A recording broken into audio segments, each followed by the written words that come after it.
Hello there, good evening, and welcome to T2 Cabin, where the T2 Asia Pacific Table Tennis League is underway, and today is actually entering. We are here for the day 3 action, and specifically the number 6 fixture, which will be unfolded tonight. And as we mentioned that the first 2 days have been really exciting. Let's check out so far, before this fixture, the team standings and also men's and women's standings. Check it out. First, men's single standings. On the bottom 6 right there. Now the women's side. And of course, for the participants here, we have 12 men and 12 women players. The bottom 6 right here on the women's side. Now the team standings, 4 teams so far. Team Pearson right now is taking the lead. All right, folks, are you ready? Without further ado, why don't we just warmly welcome. Tonight we have 2 teams. They are up and about ready. Folks, let's put our hands together for the first team here, Team Rossi.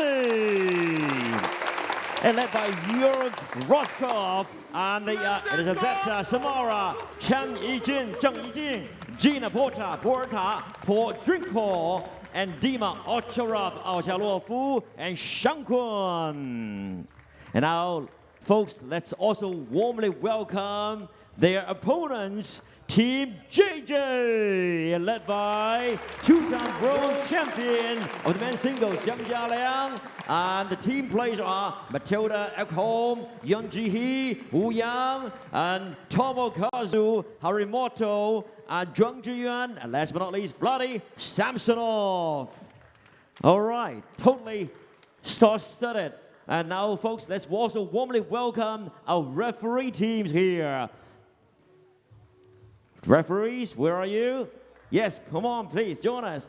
And also, here comes the coin toss. Captains, would you be so kind to step forward, join us for this moment of coin toss? Jörg and JJ. This is an exciting moment. Let's see who has the luck to choose the first, or do the first pick right here. Good to have you here, gentlemen. Let's do that. Red and black. Okay, your choice. You know my color. I prefer black. There you go. Let's do that.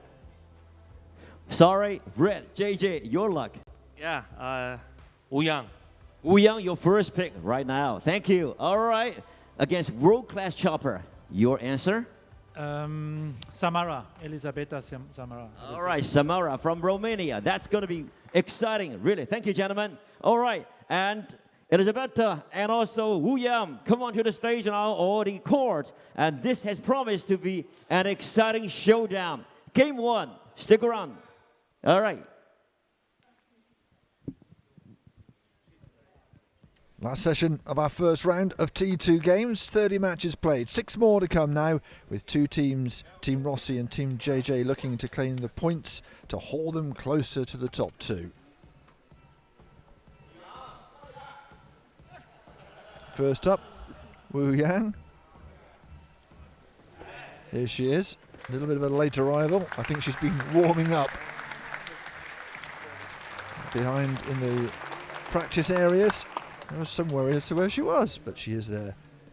And her opponent will be Samara, Elisabetta Samara, the Romanian. And that's the first of our 6 matches today in session number 2. We're a bit earlier today than we have been the last 2 days. Probably just so that my co-commentator Gavin Rumgay can get the plane to Australia for the Australian Open. Yeah, it should be a great match. This one, Romanian Samara, the left-hander in shot. Get that quick little backhand off the bounce, and I'm sure there's going to be lots of that in store. Here's Wu Yang. Ranked 11 player in the world, has been in the top 5 of course. Unorthodox, slightly choppy style, good counter-attacker. And then Elisabetta Samara, the 28-year-old, 3 years older, the European champion in 2015. It's winning Jay in the seed again. Looking like she's enjoying her table tennis as well. So those are the two at the table. Richard Drew and Gavin Drumgate with you at the commentary position. And courtside, we've got a great view of the action.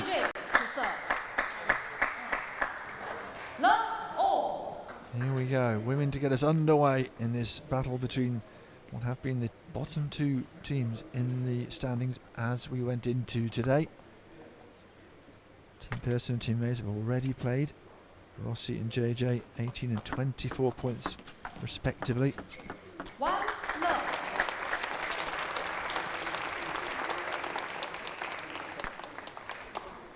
If you're just joining us for the very first time, let me just quickly outline the rules. It's a time match from 24. It's a great form, by the way. 24 minutes down, no juice. If it's 10-all, we go to the next point to win it. A kill zone game, we have a clock stopper if it's within 2 minutes of the end, and we just play to 5. It'll be very exciting as well. Fast moving, 15 seconds between points. We can give yellow or red cards if you're not moving quickly enough, and each game is a point to the team and to the individual.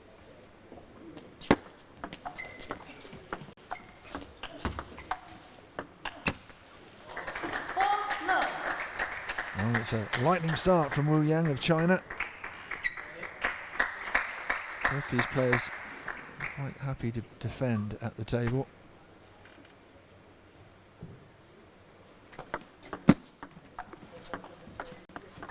We've seen Wu Yang's defensive prowess yesterday when she came up against Thailand's top player, Sawetabut, and really imposed, you know, a really tough 5-0 win in that one.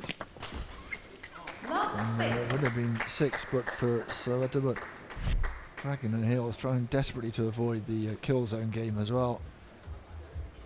Inspecting her navel, her laces, checking the table.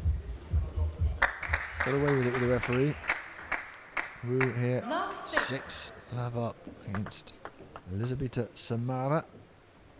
She lost both her games 3-1, so she'll be looking for change in fortune. Wu Yang second in the rankings at the moment, but of course has to have the chance to go ahead of Ding Ning, because Ding Ning played this morning. Very impressive. Of course, a 5-0 victory over Yang. Samara 10th out of 12.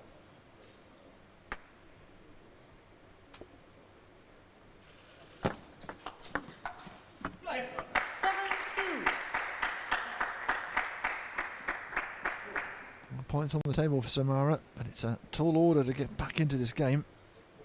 The first appearance of Freddie the Fly on the table, batted away by Wu.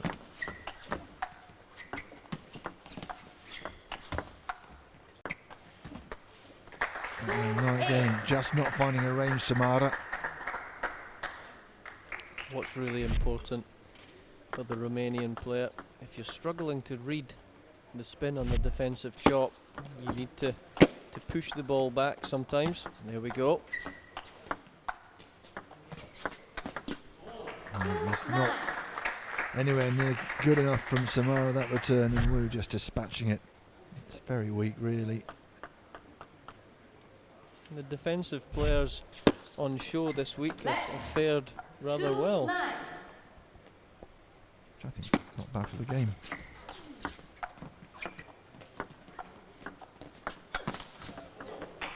Wu, though, happy to be aggressive at the right points, and she has 8 game points.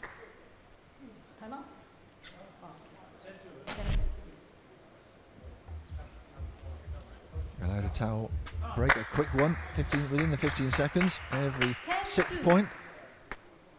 Winnie Chang, umpire, for a moment forgot it was 12. 11-2. Well, how about that? Quick, inside 4 minutes. And Wu takes the first game.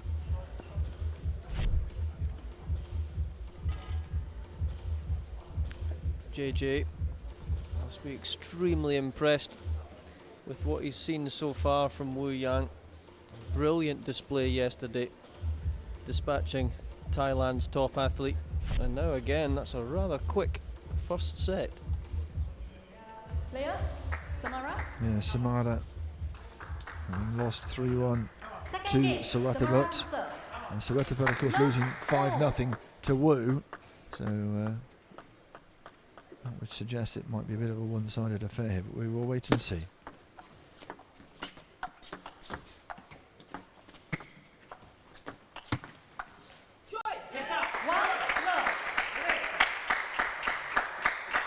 All of the Team Rossi bench up. Jörg Roskopf, the German Rossi, hence the name of the team.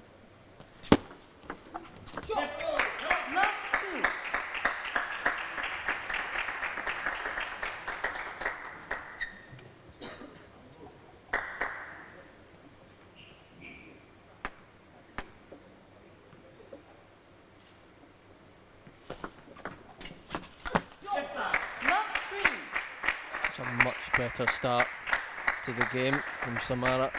Really important when you're playing first 11 points that you can race into a lead at the start of every set. Put a little bit of scoreboard pressure on the opponent. Excellent, just really good intent, especially after you've lost the first game so badly.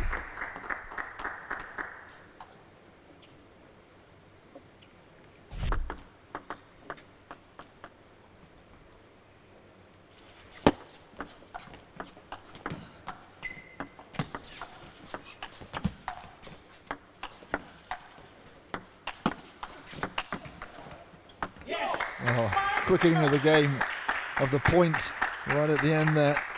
I think Samara helped a little bit by an early net cord in that rally.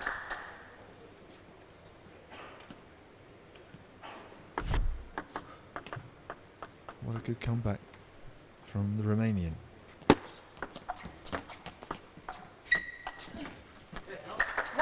That's a good miss though. Unlucky on that one.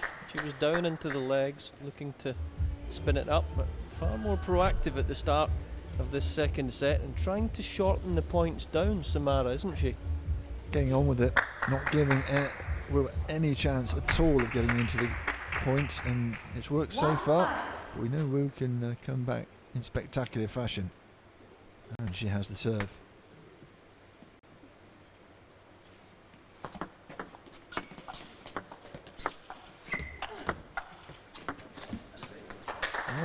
Carbon copy of the last point. Just needs to find the range there. Nothing wrong with the shot.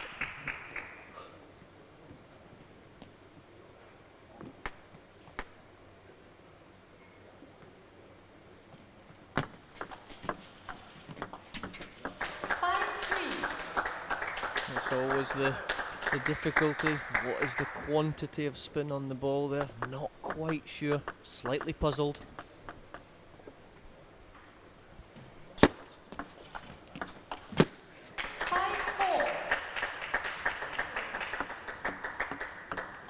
Sometimes when the chops are a little bit shorter on the table. Timeout for 1 minute. Yeah, timeout being called by Team Rossi, by Jörg Roskopf. You can see the chance of a quick victory in this second game going. She was 5-0 up. And it's a good comeback from Wu Yang. Looking very assured in the latter part of this game at the table. Such good balance and poise.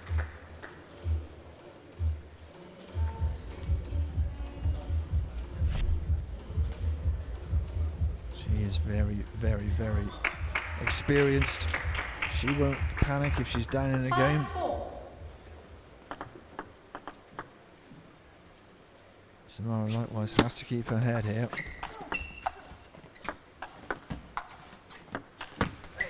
And it's long. And we are at 5-all. Different trajectories of chop going on there. It's really hard then as an attacker to find your range.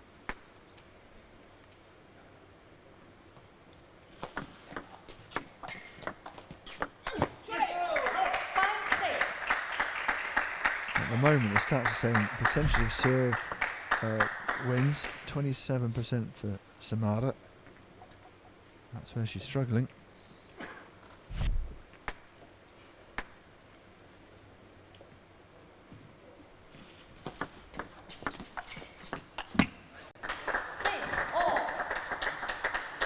struggling on that shot there because the table's in the way, so the ball gets chopped and it's a little bit short. Her hips are just a little bit too far away from the ball, so it's quite clever. Sometimes you don't need to chop deep. You can see it here. 6-all.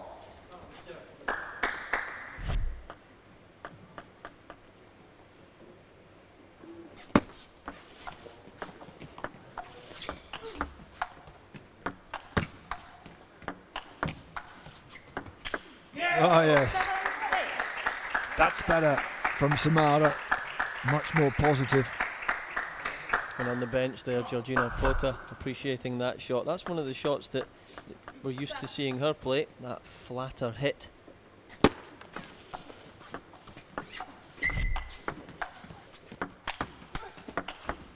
She had no right to get the first one back, Wu, but she couldn't get the second return in that exchange. Far better shot selection there from Samara. How much more? Good angles. She's back to within one.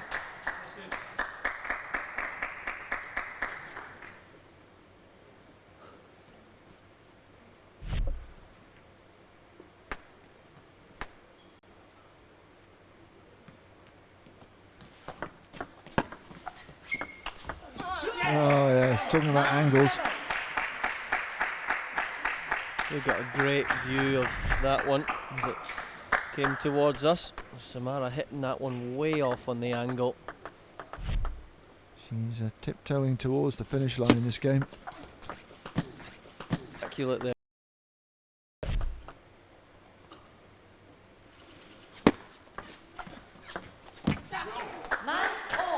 The good old short chop again.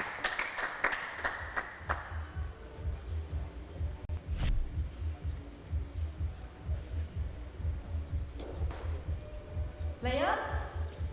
Crawled across the net, decided to disappear off the side.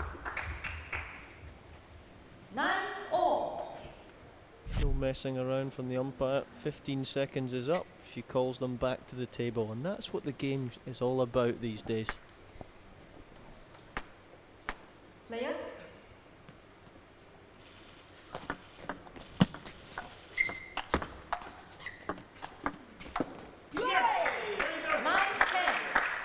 Topspin v backspin. Topspin winning eventually in this battle. Thighs must be burning after that rally. In most parts, went back to bad old ways once or twice, but had enough in the tank to get her across the line. One apiece. Clever exchanges there from the Romanian. Didn't get Wu Yang and didn't allow her any rhythm at all in that set. Bringing her in, putting her out to the angles, sometimes hitting the middle as well. So I'm sure Roscoff will be emphasising that. More of the same. Keep the Chinese player moving around. Players change side. Third game. So you're allowed a minute timeout. You have to have a minute timeout after the two games, and then they do change, unlike in regular table tennis where you change every game, they change every two. So Samara nearest the camera, who've just pulled things back level. Love 1. Don't see that very often. The Chinese player.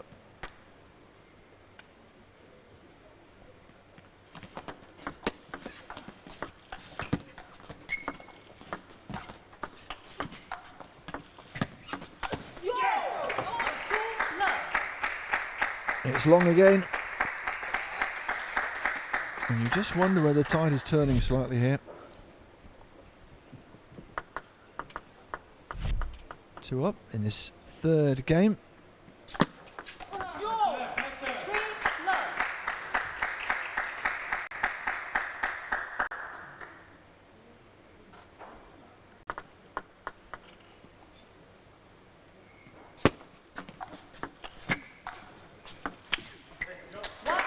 It's a tough one because it was laced with spin. It's a little bit high. It's tempting to smash that one, but actually you could just come underneath that one and touch it short because the table's in the way.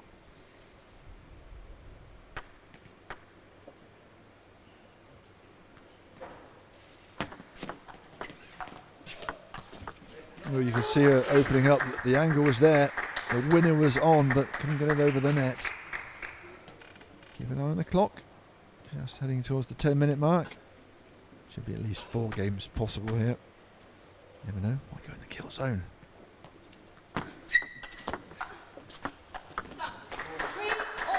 Gavin gets a little shiver every time we talk about the kill zone. His favourite part of this T2 setup. We've had so many exciting games, especially the match earlier this afternoon with Timo Boll getting into the kill zone against Mizutani. Really, really tight and exciting game there. Well, he brought it back to 2-2, didn't he, Timo Boll?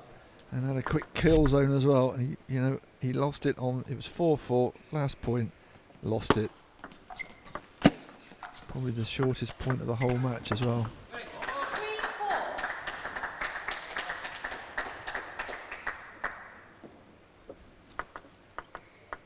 Important here as Samara gets down to serve, just keep changing the placements and the spins. 5-3. Wasn't good enough that time.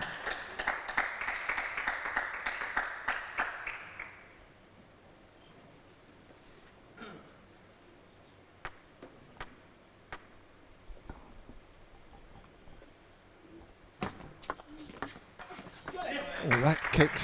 That had an immense amount of spin on. Like a leg break in cricket. Well, actually, it would have gone the other way. But that's a technicality.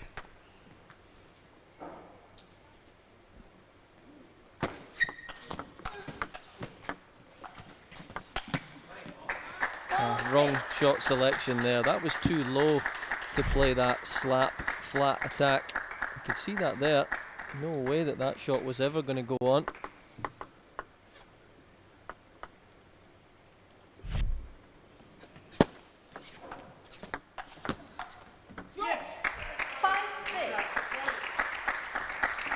With Roscoff up on his feet. He doesn't actually sit down that much, does he? Clapping his hands, liking what he sees.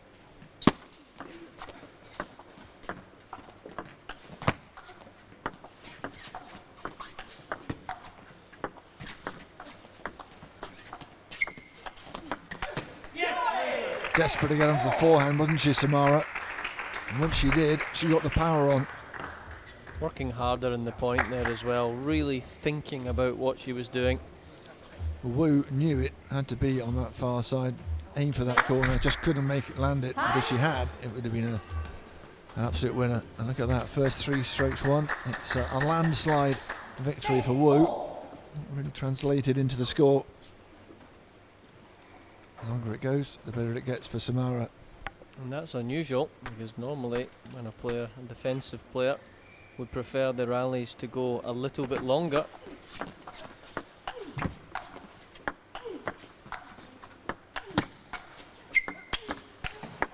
Oh, really excellent under pressure.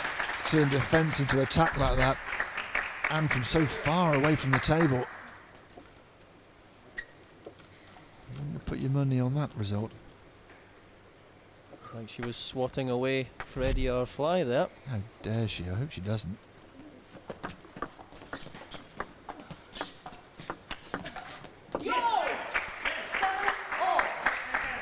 Yes, the players come and go in different sessions. Freddie's been here for all of it. He's a real hardcore table tennis fan.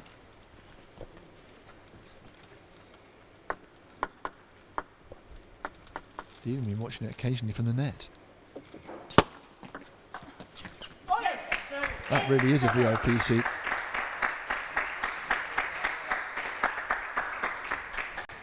So very tight here in this third game.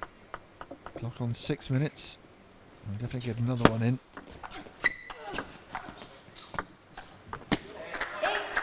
Indecision again, because the chop was just that little bit higher over the net. Do you slap that shot away? If you wait too long, you've got no chance then to play it fast.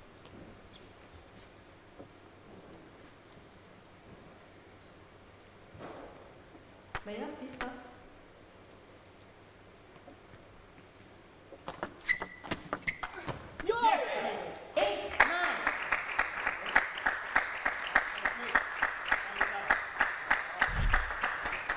She's hanging in, isn't she, Samara? This would be an excellent result if she can get over the line in the third game.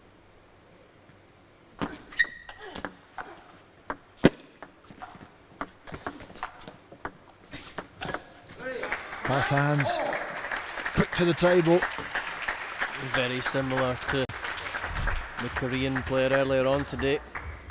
Moving in, reading the game extremely well. Look at that, stepping back in, squatting that one. Players. Time. Thing is, they have their 15 seconds, and then they come to the table and take another 15 seconds. 9-all. That'll be a 30-second in between.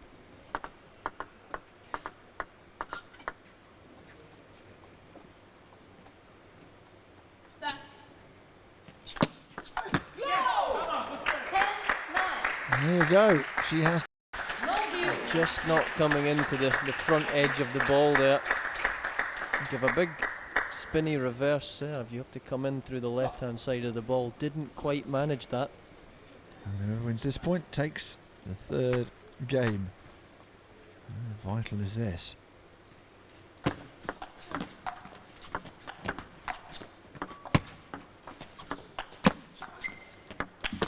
Oh, and she slaps it into the net.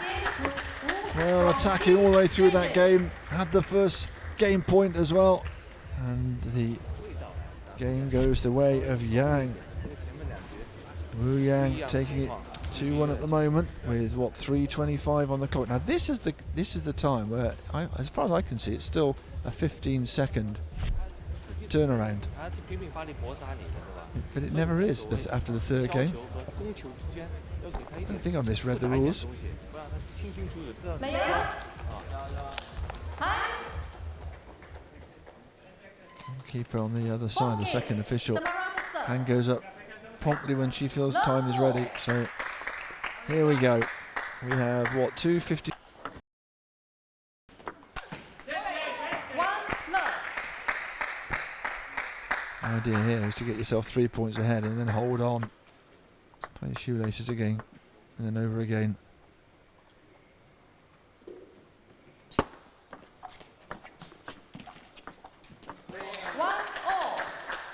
If Team Rossi were to escape with a 2-all draw, it would probably feel like an early win in this team match.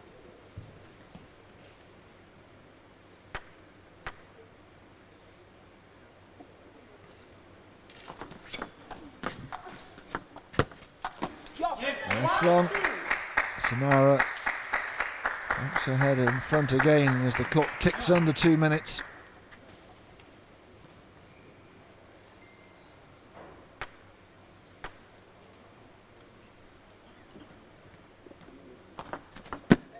Net. 1-2.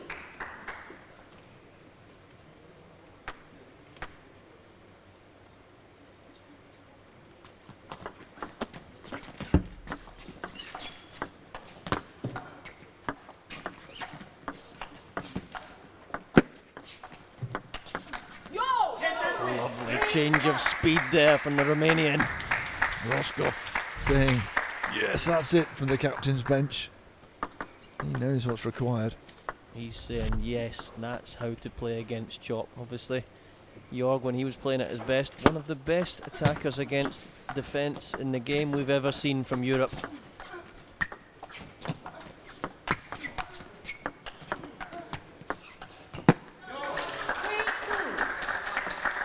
In a way, Samara, she just kept that point going until there's less than 15 seconds on the clock.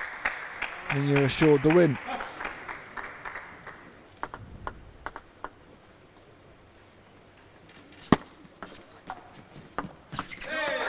Tactics will evolve, I guess, but look at this. Don't take the towel now, get on with it, because this becomes the winning point. You give yourself no leeway at all, unless you're really confident, of course. I think as the weaker player, I think you fancy it as a one-shot showdown, so maybe clever from Elisabetta Samara to do that. This will be the last point, I'm sure. Especially if we don't get on with it. Oh, and she's missed it. And time is up. Oh dear. What a Game shame match to for move from Team Samara. JJ. Thank you. Well, it was the last point. And well, Jiang Jilang is a happy bunny. And that's a bit unfortunate for Samara, who played better than a 3-1 scoreline. Yeah, it's a bit of a sore one there because she was playing well. He got back strongly into the game and it was really heading towards 2-all. And so that's 3-1 defeats for Elisabetta Samara. And from what I've seen, certainly a lot better than that. But her serve percentage won, and the returns not really, and the unforced errors as well, not really backing up her attempt to win this match. Take the prize money on offer as well. But she certainly gave it a good go. Lots of good points in this one. Samara started to read the defence of Wu Yang. Took a whole set though to get into her stride.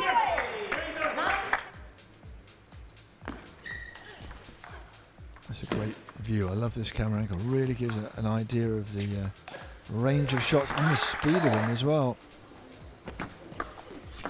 Samara with a chance to win the third and a real chance to win the fourth.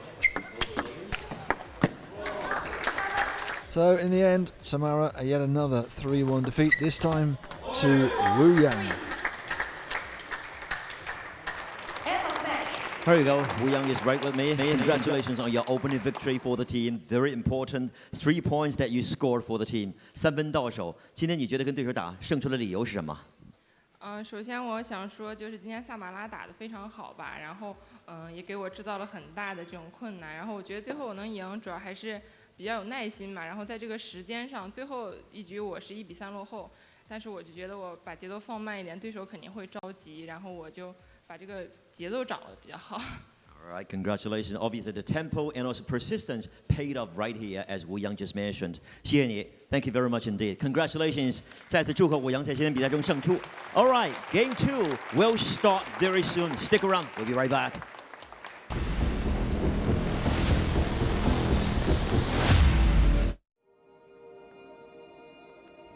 我觉得可以成为一个人生的赢家才算成功。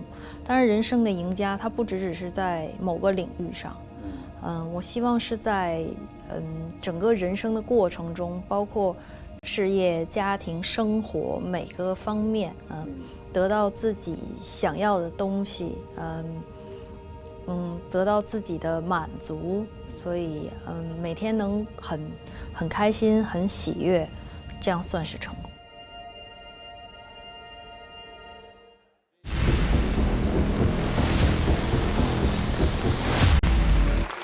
All right, folks, as scheduled, game 2 is about to start, but before then, coin toss, please. All right, black and red. JJ? 红，因为红哦，中国人喜欢这种大红啊。 There you go, China red. Let's do that. Sorry, your luck. I choose Dmitry Ovcharov. Ochorov. It's my first pick now. Right now for the men's games, and your choice, JJ? 奥乔洛夫当然是个很高水平的选手，但是我们还有更年轻的选手。谁？ Tomo from Japan. 张本智和. Well, that's going to be quite an interesting match. Okay, game 2 is going to start in just a moment. And why don't we just bring the two players here?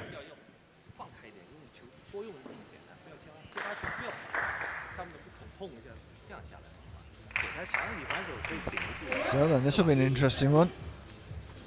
It's Haramoto against Ovcharov.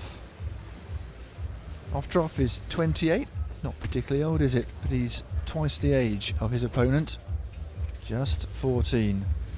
What a story. Had his birthday the day before we got underway here in the T2 inaugural series. He'll have a bit of a battle against a very powerful German guy, born in the Ukraine, of course, ranked number 5 in the world, tall guy as well. So silver and 2 bronze at the last 3 Olympic Games. So he knows what it takes to be successful. And this at 14 already ranked 39 in the world. He will be a phenomenon. Yeah, this is a really exciting matchup, this one. Ovtcharov, very experienced under pressure, playing against Harimoto in the Indian World Tour final and dispatched of Harimoto then. But what a difference 3 or 4 months can make when you're only 14 years old. First kick. Ovtcharov from Team Rosin serve. What a cracker we have in store here. I cannot wait for this one to get started. Set the clock to 24 minutes and hold on to your horses. 1-all. We might get quite a few games in at this rate. Neither are going to sit back and defend. That's an unbelievable read on that Ovtcharov serve. When he fires that long, so many players push that back. 1-2. That was a pretty high caliber flick as well. 2-all. Goodness me. It's like an old-fashioned western. They're just shooting from the hip and invariably hitting.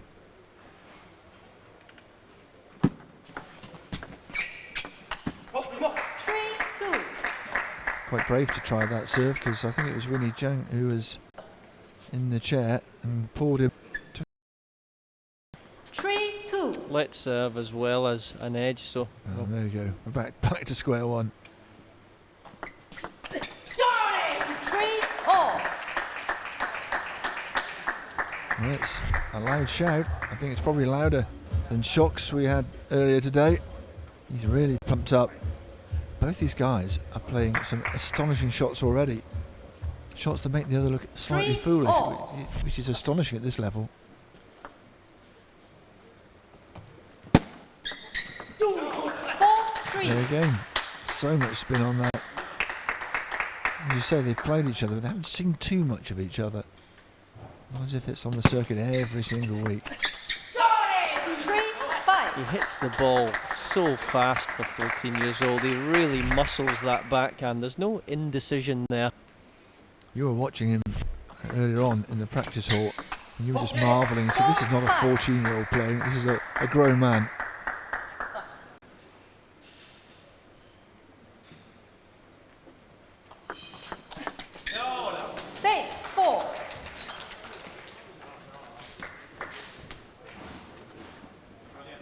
Harimoto has the advantage here. 7-4.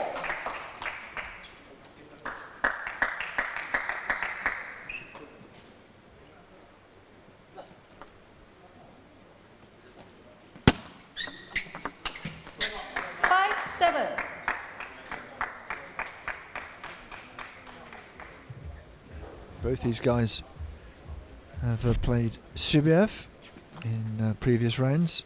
5-7. Harimoto losing by 3-2.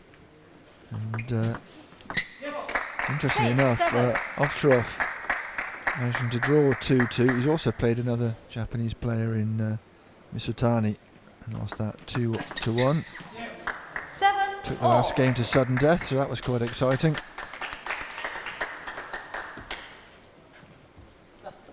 You may remember that this young man beat Carlsen 3-2.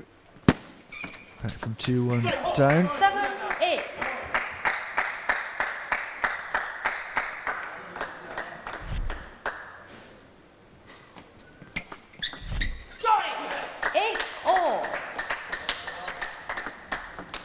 This is a really tight game, and look, we've already used up almost 4 minutes.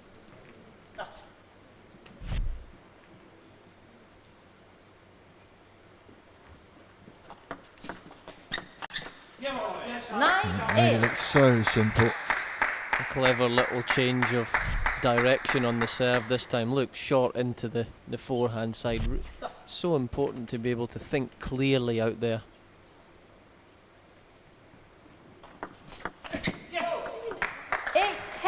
Well, all of a sudden, from being ahead, Harimoto has to defend 2 game points here.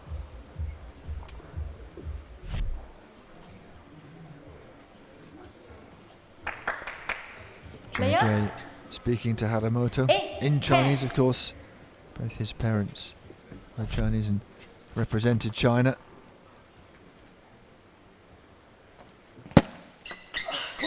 Nine, 10. Managed to win a few points directly, but I suppose both of them have in this first game. Time out. Time out. 1 minute.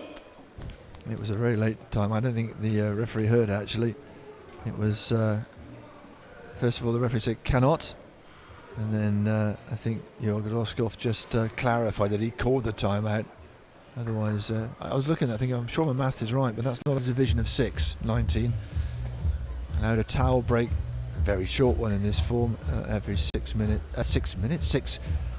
This is what happens when you talk about a time match all the time, every 6 points. Time.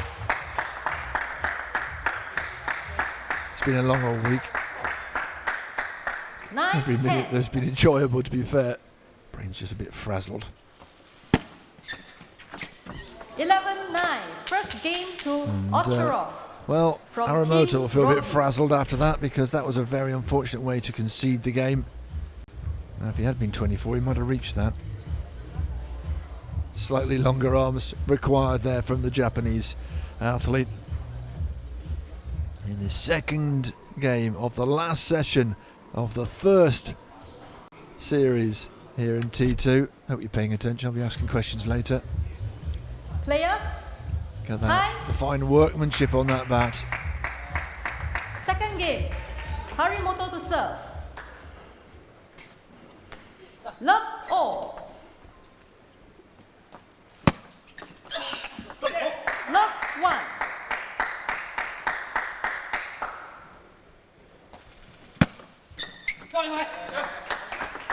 2, love.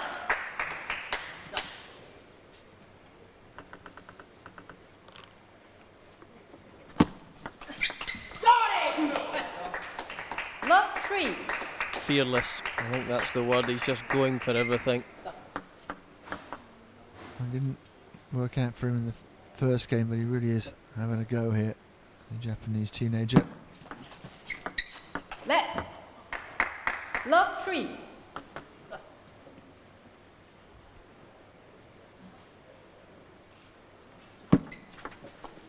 Come on. 3, 1. Okay, stop clock. Just checking, Jorgen Roskopf feels it's 2-2. Just checking there, and I think he's got a point. Literally got a point. Just waiting for the score to be sorted out here. It just takes a little bit of time to reel the score back to how it should be. And, 2 all. we're at 2-all. Hopefully the clock will go back on again as well. 3, 2. Little signal from the referee to the assistant to get the clock going on again. Oh, it was close, wasn't it? 3 Haramoto all. going for broke.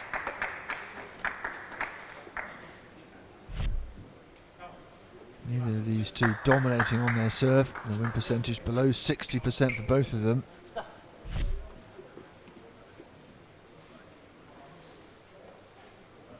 Unforced errors, Haramoto 8, Ostrov 1. 4, 3. And that's probably a factor of him really going for his shots. Going for broke. He's gone from 3-0 up to 4-3 down.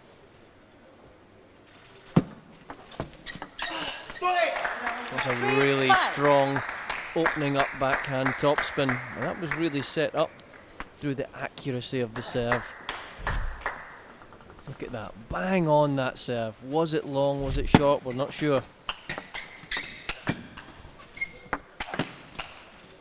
Oh, that wasn't far 4, away, 5. but it's a point to Haramoto. Good effort from Ovcharov. Just look at him lace this one here. Try to put a bit of effort into it. Just failed to loop in.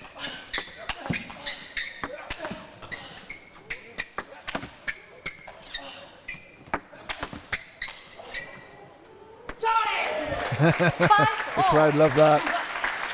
Absolutely love that. And again, had to jump up to get that ball at the top of its arc. It's not easy to time these smashes. It's very easy to jump too early. And then miss it completely.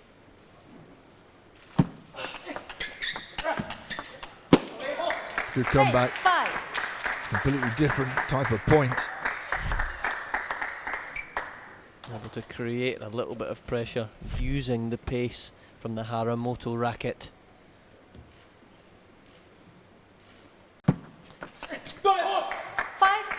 What a serving display from the German. He's certainly got it in him to impress at the highest level. A very high Players. rank, as we saw earlier on, inside the top 5. You don't get there without being a handy old player. 5-7. And whatever happens for Haramoto, he's the sort of guy who will learn from this. And the fact 6-7. he's trading blows shows that his ranking will go up.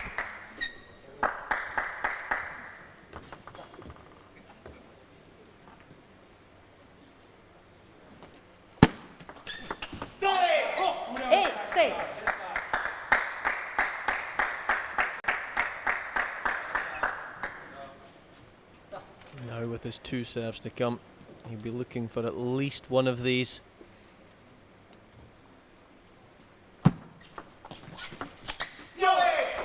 Too easy, didn't deal with the spin properly, and it just sat up and asked to be dispatched. Going around the side of the table. And that's his trademark serve. Haramoto needs to get a grip on that one. 4 game points for the German and for Team Rossi. 7-10.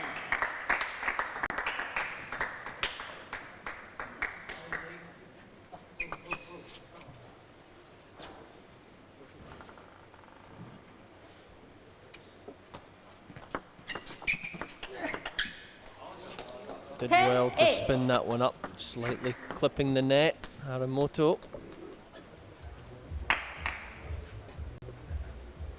Well, he's held on here in this second game. Players. Time. And a little net cord helping him. 10-8. So still under the cosh, and Ovtcharov has the serve.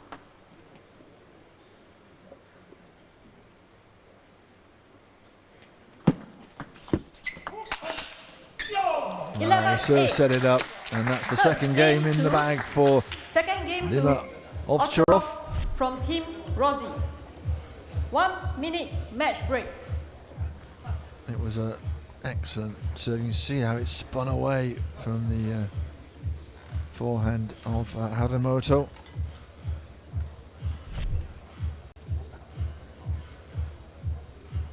So it's been close, but not close enough really for the Japanese youngster, who has had a successful, whatever happens here, he's had a successful start, taking 2 points in the loss to Shibyav, beat Carlsen 3-2. That was an excellent match. He really did find a little bit of form there. And definitely Haramoto is Players in the mix to finish in the sides. top 4 or 5 in the Third standings game. after the Ovtcharov first week. to serve. Love all. Needs to continue this immaculate serving display.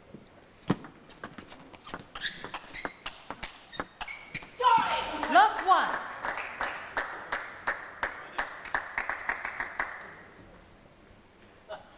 Both these two in the bottom half of the table. Haramoto 7, Ovtcharov 9, but of course we still have games to play in this session.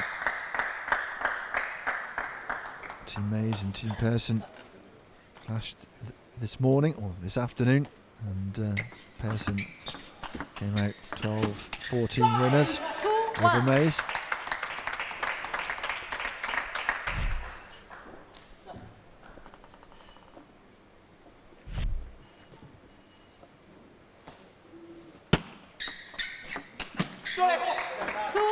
Really did well to whip up the back of the ball there, because that was a short serve with a good amount of spin.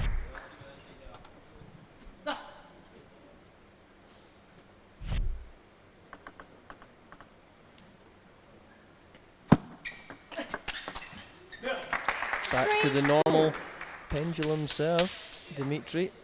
That serve he had a nightmare with yesterday, getting pulled up numerous times. 3-all. I wonder if he's doing it because of the side of the table he is in relation to the referee. He feels he's got more chance to get away with it here. Players,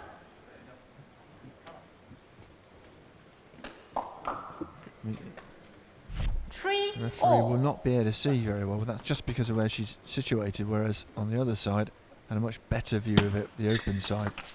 That's an excellent point you've just put across there, Richard. Exactly. It's so difficult from where the umpire's sitting to see the point of contact.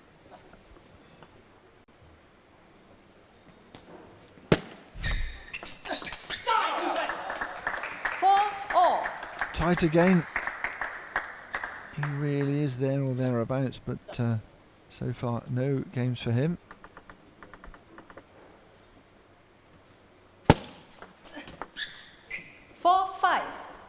Aided by a little net cord there. Yamamoto edges into the lead. 10 minutes on the clock.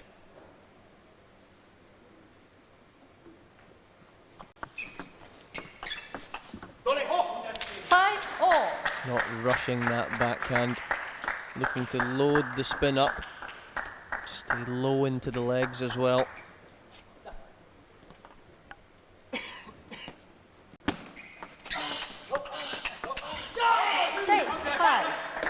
Love that. Toe to toe, backhand to backhand, and he won it fair and square.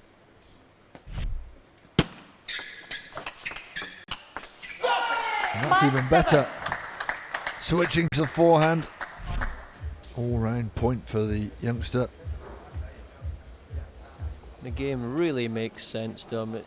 He just knows when to pivot and turn round there. He's played a great backhand to the deep. Then it's time to turn, get the big forehand in. 5-7. Couple of points advantage for him, and he earned those very well.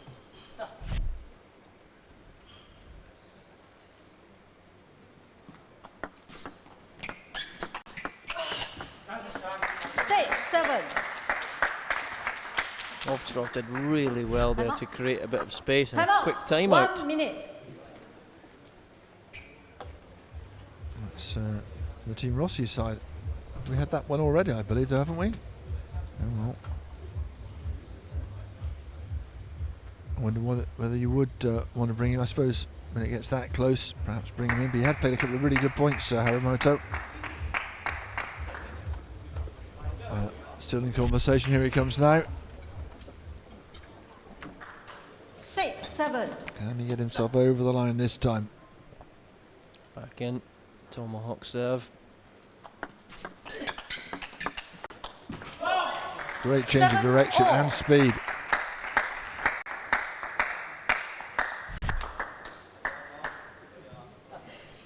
That's a fabulous shot, isn't it? You just, well, us mere mortals look at that and think, goodness me. 8-7. And he's still fighting, Haramoto.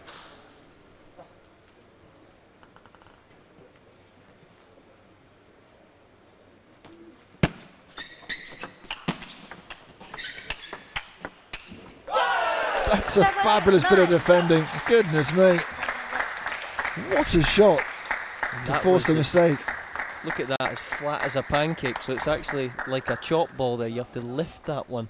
Well, that's technically not quite impossible, but astonishing. Still a bit over ambitious there, I think. A bit of youthful impatience.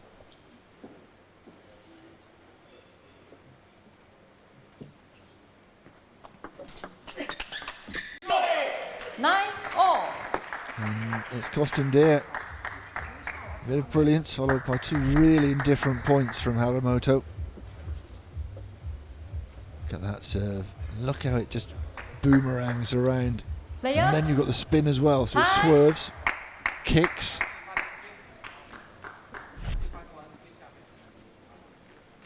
Nine all.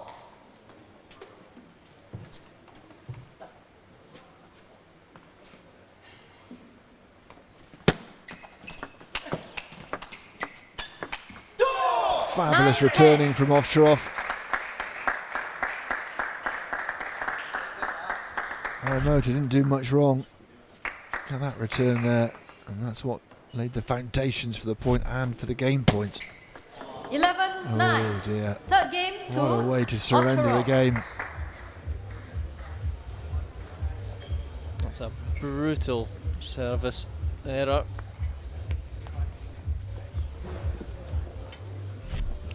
Six minutes on the clock. There's still a chance now. About 6:25 by the time they finish the point. And we're keeping an eye on the clock.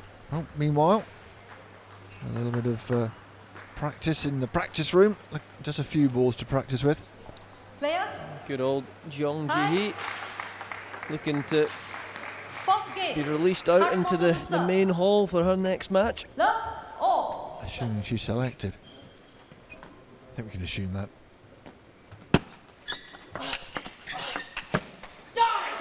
One love. Oh, landed in the posh seats. Short track for the ball boy. Still trying to get there. 1 all. I think the ball boy's giving it up as a bad job.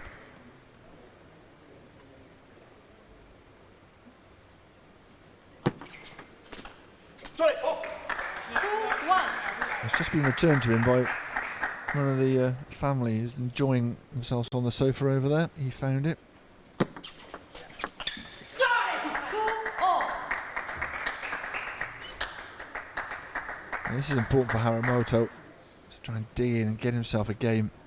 You never know, might possibly sneak a kill zone game in as well. Not beyond the bounds of possibility. 2-3.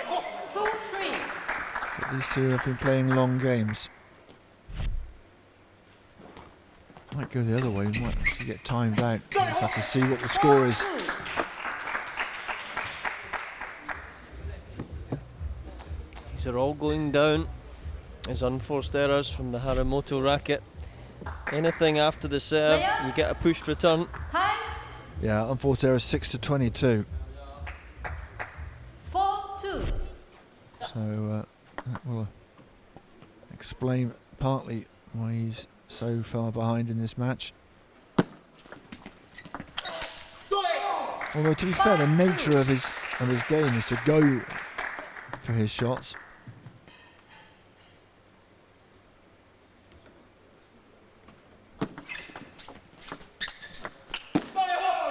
There, for example, really fancied his chances, and we'd all be singing his praises as a genius if it would hit. Instead, we're talking about the unforced errors.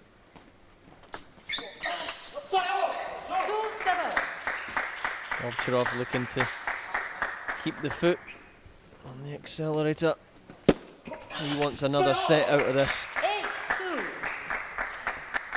Haramoto looks like he's just run out of juice at the moment.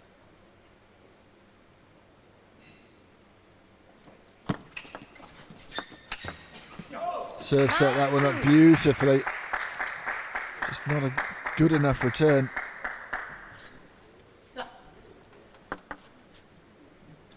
Nine 2.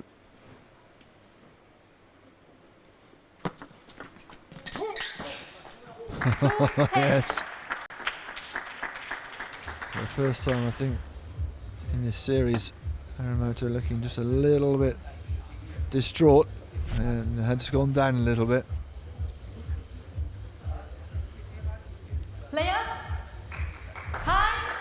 Thing is, I think he's waiting. He really wants to get the kill zone in. It doesn't really matter. We're going to get a game in either way. 2-10.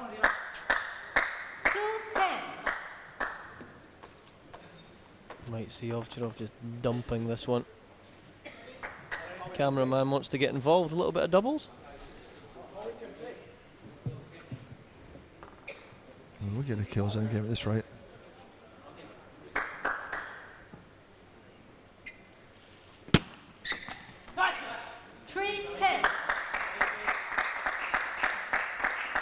And our cameraman has pushed us into the kill zone. Well played, sir.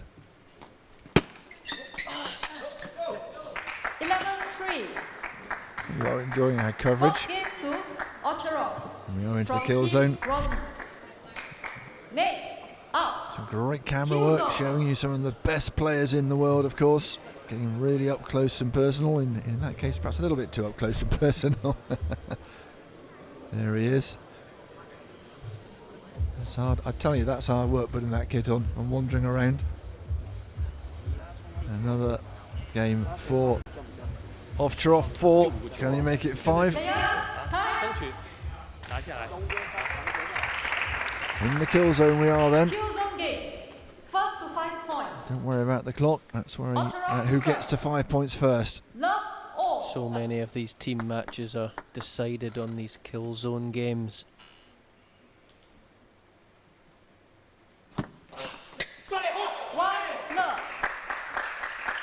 Haramoto just needs to put everything else behind him and worry about this as a separate game, a one-off match perhaps in his mind.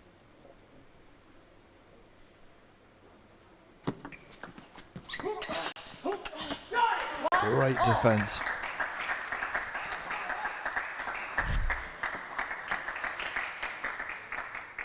Amazing hands.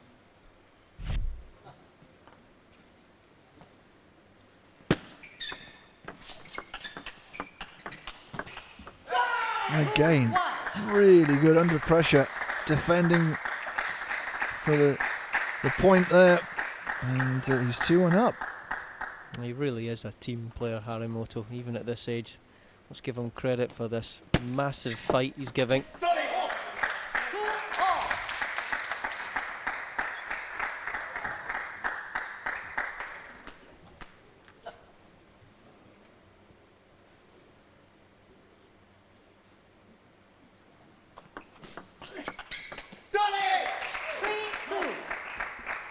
Ovcharov edging ahead. 2 points needed to take a 5th game. Team Rossi desperately need this. Oh, what a serve. Just kept going. Booming outswinger.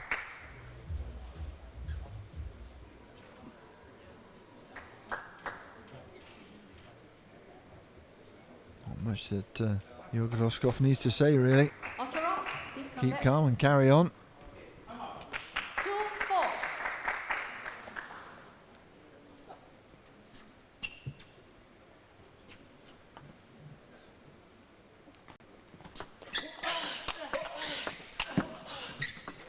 Oh, just wouldn't creep over the net. Another millimetre higher and it might well have done. Players play on. 3-4.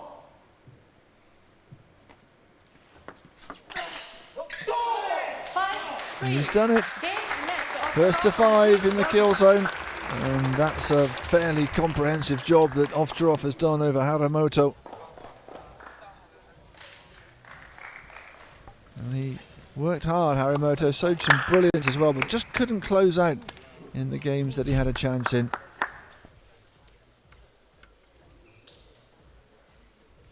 And that's why he's in the world's top 5.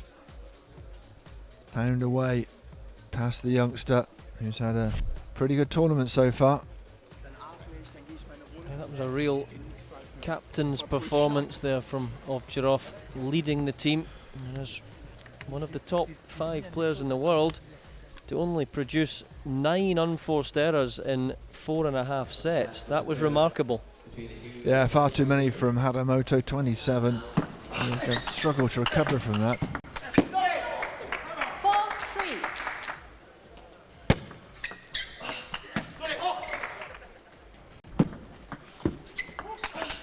It was an interesting mix. A lot of it was a bit cat and mouse, but they were happy to go hammer and tongs at other times. And the fast hands from Harimoto just not enough. Very solid defence from Ovtcharov. Ball always coming back.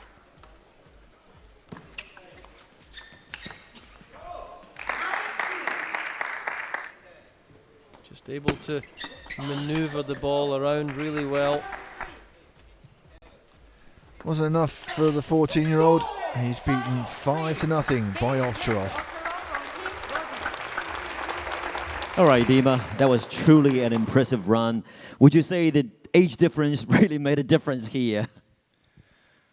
Well, I wouldn't say that. I mean, Harimoto is in such an amazing run. He was in the last stage of the World Championships. This is something I still miss out on, and he disappointed so many top players. I think he will be into the top 20 in the world. I consider him already as a top player, not somebody who is 14 years old. So it was tough. The first sets was very close. It could have been go other ways, but I was well prepared, played good tactics, and I think I deserved the victory today. Well deserved, as you said. Congratulations, Dima. Well job, well done. All right, we take a short break. When we come back, another round match actually is coming up. Stick around.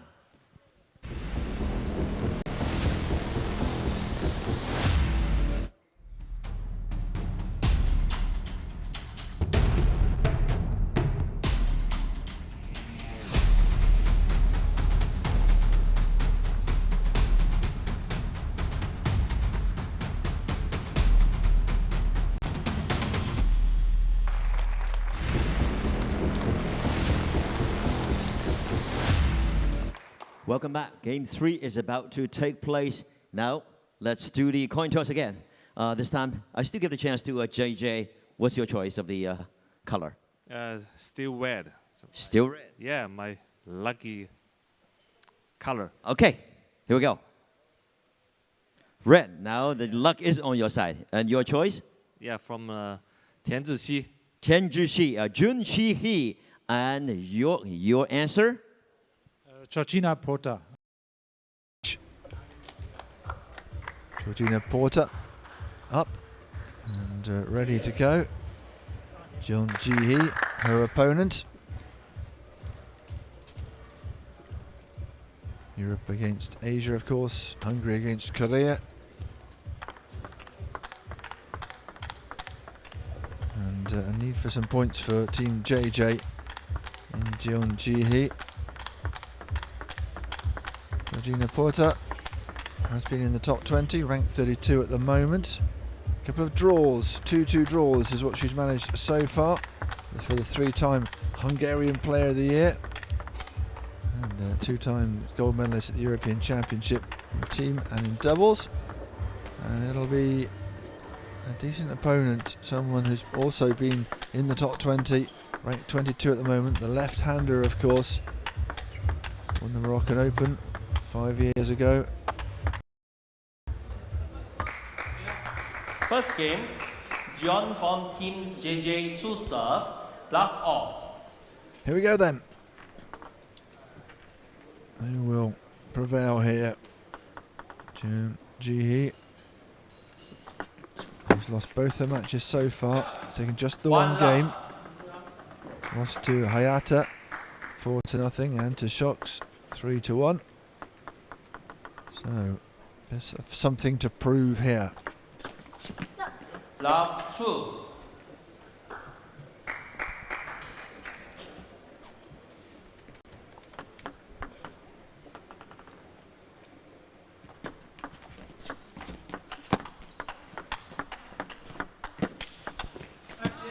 One, 2. We should be into some fast counter-hitting rallies, and that should suit both of them really. 3-1. What's good from Jung Ji-hee's side, being left-handed, will be able to play out to the slightly weaker Gina Porter forehand side. 4-1.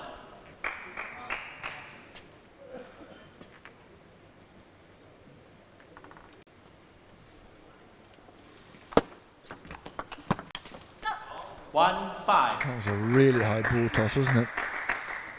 Luckily, this being Pinewood Studios, we have quite a high ceiling. Have to be a really high ball toss to get stuck in the lights.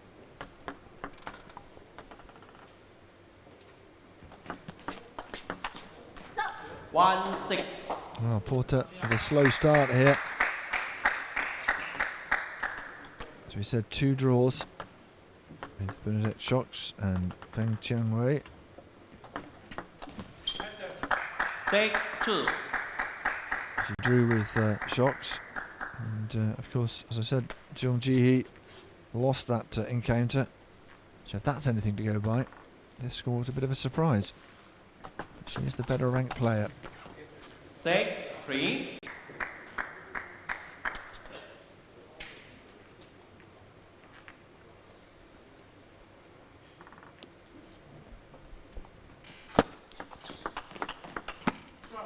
Four, 6. Just a little bit more awkward for Pota to play on her backhand wing against a left-hander. She plays against the right-handers. She's able to get a strong backhand attack in, which means the ball comes back to her backhand. Just a 4, little 7. unsettled against this style.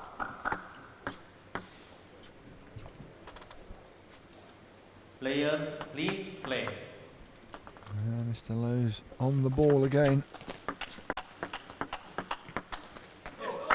7-5. Bit cramped up when she went to the forehand. It's a good comeback from Porter.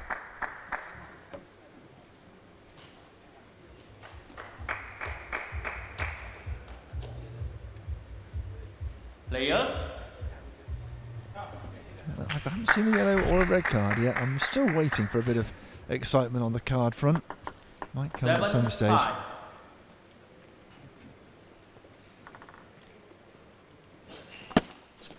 Let's 7-5.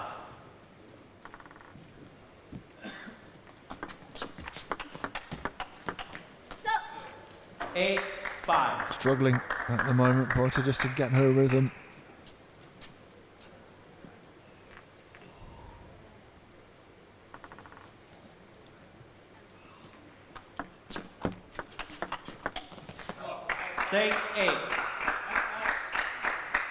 Error from John.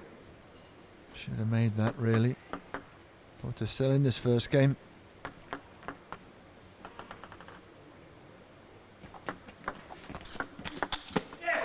Seven, 8. Good change up. Got the speed going. Already heading towards the 5-minute mark.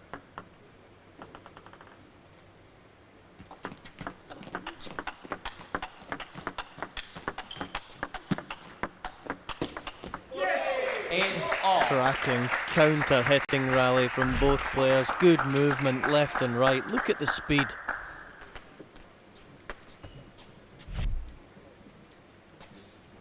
Eight apiece. Nip and tuck this one.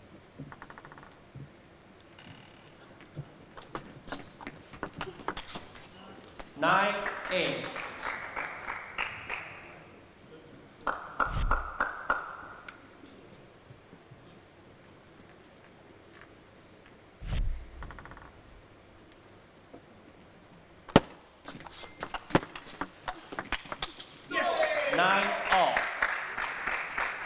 We've seen a few of these type of points already in this game. And Porter seems to be edging them. A lot more conviction on this forehand. Players.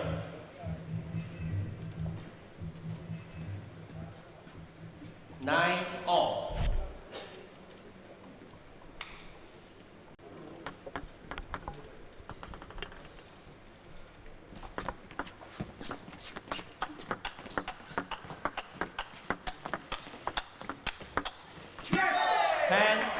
Much better as the rally extends. Porter looks stronger and stronger.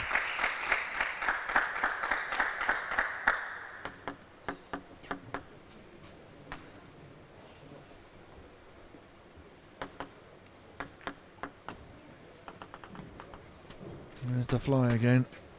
Going to be swatted away by Jeong Ji-hee. I don't think it was enough to put her off, but it was a pretty poor return.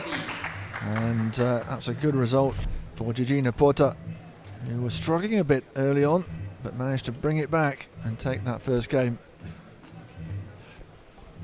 Very spirited there, look at that.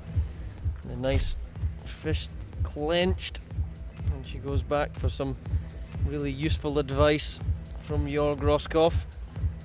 Obviously, former world #1 himself, so I'm sure he's got lots of knowledge to pass on to his player. Players.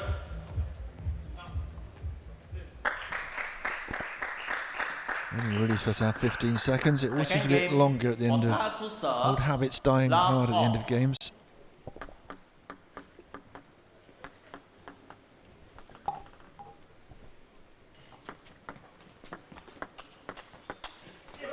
One love. Good forehand flick again from the Hungarian. Moving a little bit better than she was yesterday.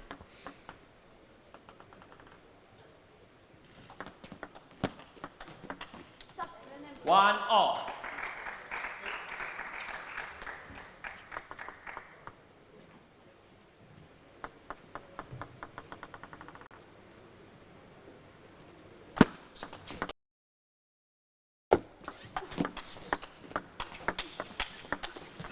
Goodness me, what a great exchange that was. It keeps coming back from Porta. And the forehand long from Jeon Ji-hee.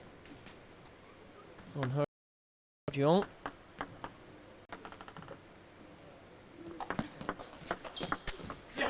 Two, four.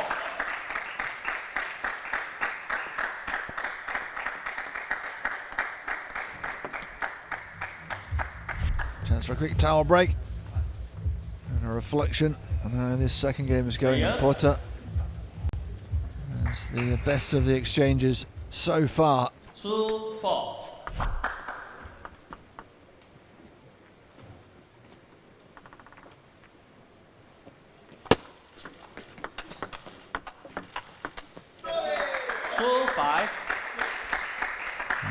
She's certainly got the bounce in her step now. Has she got the measure of Jeon?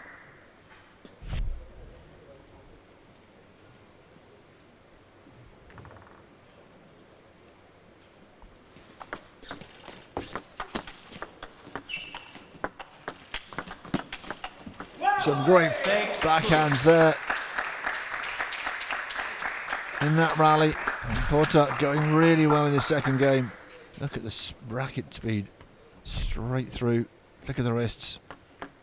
Ball accelerating.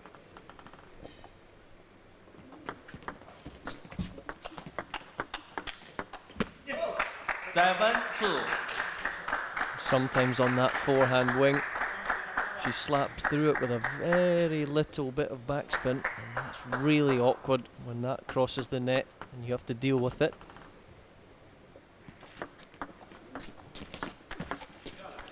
3-7. Better direction though from Jeong's racket. Feel at this stage of the game she needs to win both of these serves.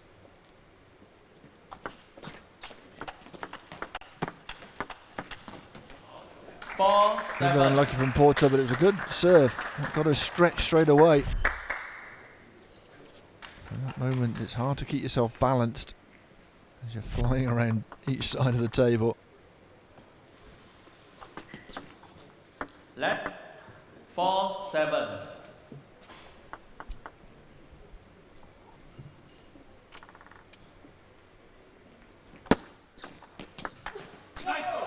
Eight, 4.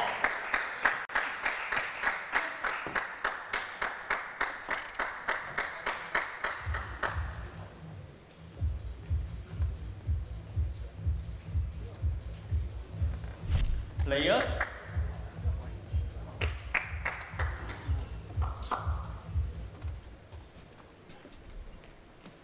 Eight, 4.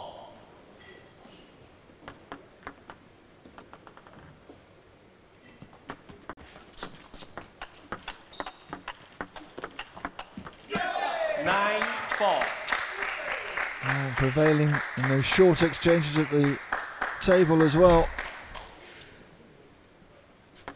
Really found a rhythm now.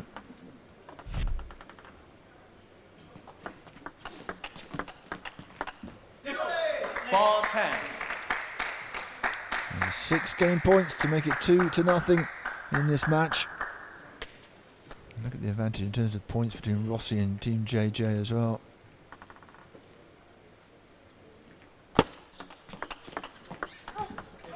That's a lovely backhand there. Changed the position of the hand to get it out wider and wider.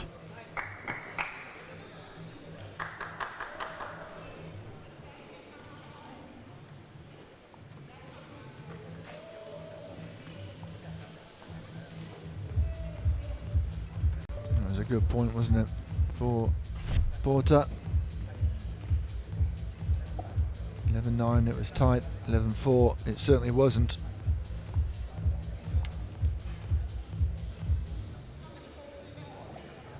I've seen so many of these matches hinge on the third set though. You can be 2-0 up, you let a little bit of concentration dip at the start of the third set, suddenly you can be looking at 2-all. Change side. Third game. John to serve. Love all. So the minute timeout, and it's always happening at the end of 2 games, is over and we're underway again. Let's see whether Porter can keep the pressure on. 1 love.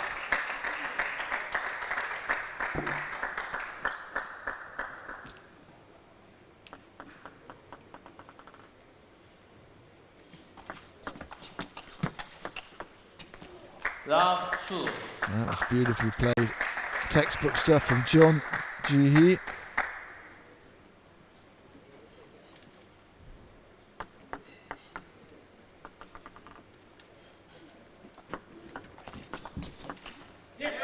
One, 2. Good little change in play there. Nice long dig into the corner. 3-1. She was never really in position for that forehand flick. Really important when you're executing that shot. You get your head much closer to the ball than she did.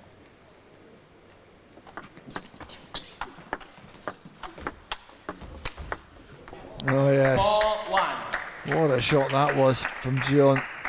You were saying, Gavin, that gotta keep your intensity about you if you find yourself 2 up. Well, it's not quite happening for Porter at the moment. Brilliant again. Same corner again. And that's where the tactics have differed slightly now from Jeong. In the first couple of sets she was going left and right, left and right. Now it's 2 or 3 shots to the one corner. Players. Going back behind her opponent. Players. Being given the hurry up by Please the play. referee. 5-1 then. Porter trails. That was the one that got away from her.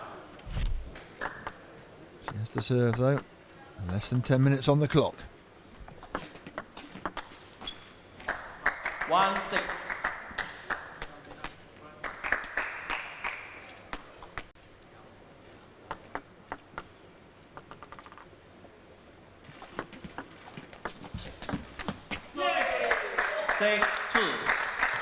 Not this time for John.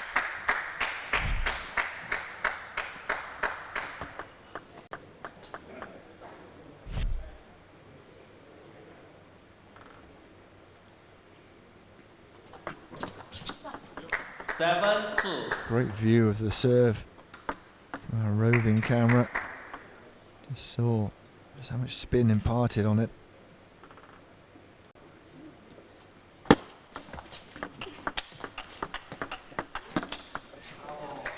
How many times in this set we've seen a successful shot to the Porter wide forehand, and we thought we would see more of that in the first couple of sets. She was playing a little bit too much to Georgina's backhand at that stage. There we go, whipping it wide. And this has been a bit of a rout.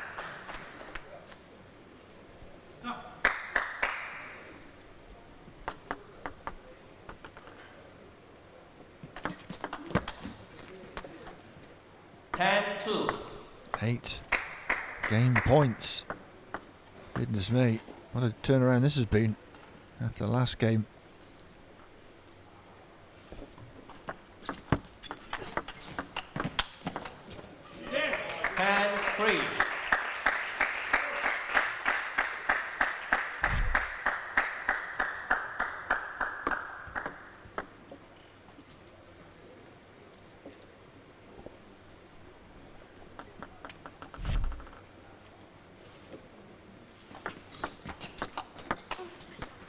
That's gone wide, and that's wrapped up very quickly.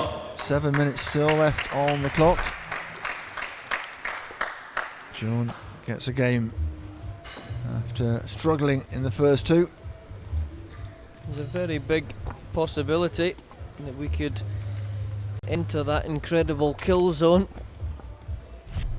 Well, that's put a smile on your face, hasn't it? Look at that, 11-9, 11-4, 3-11. What a switch around in fortunes. Players, Porta, please back to your place. Good to hear that from the referee. Yeah, but I make that 39 seconds. Porta to serve. And it's not a scheduled break, and it happens every time. That's time out of the game.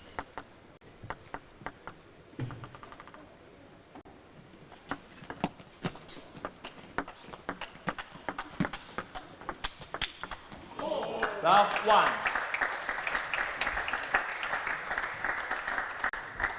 Big first point. Jeong Ji-hee continuing the way that she played in that third set.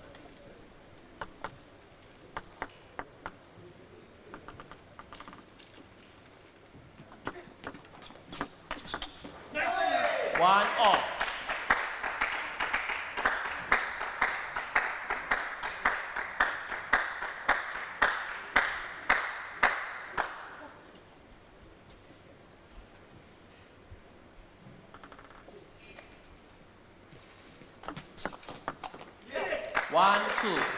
That's been a couple of times now. Jeong Ji-hee, fabulous serve, but not ready for it coming back.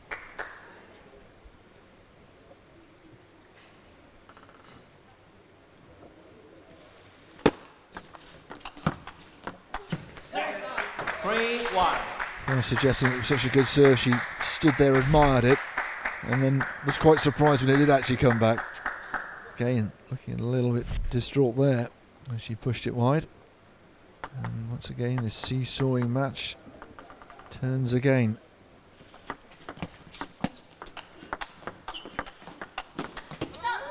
Really quick hands again.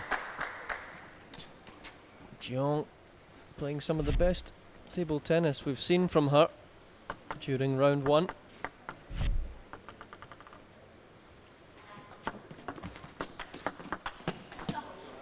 Free off.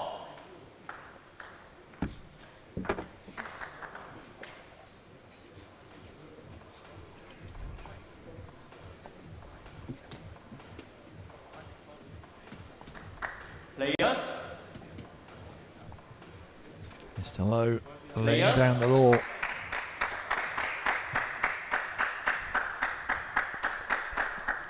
Free off.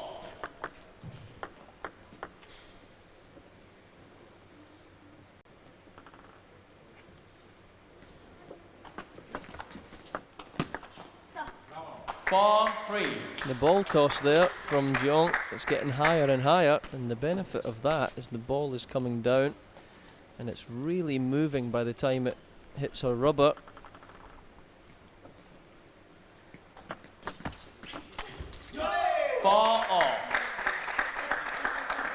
And if you're unsure about someone's really good serve, it's always a good tactic to hack long into a corner.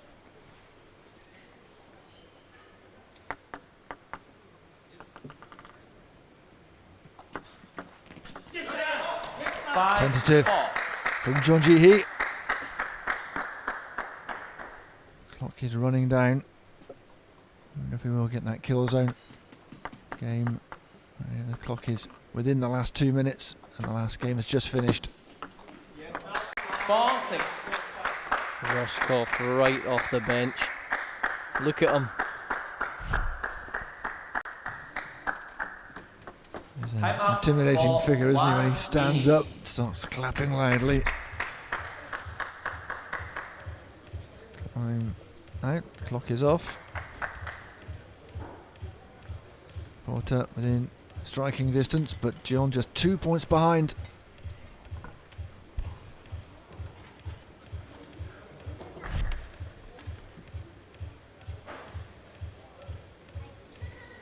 Wonderful slow-mo shot there of the backhand serve from Porter. World renowned, that one. 4-6.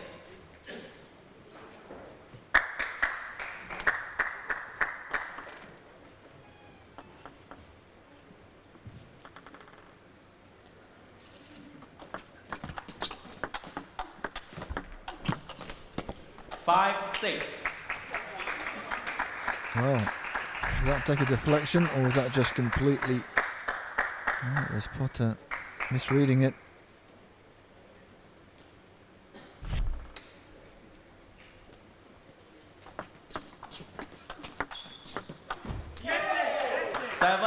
That's one of the awkward shots again. It doesn't move through to Jeong, so she has to try and create her own speed, and in doing that, really messed up there.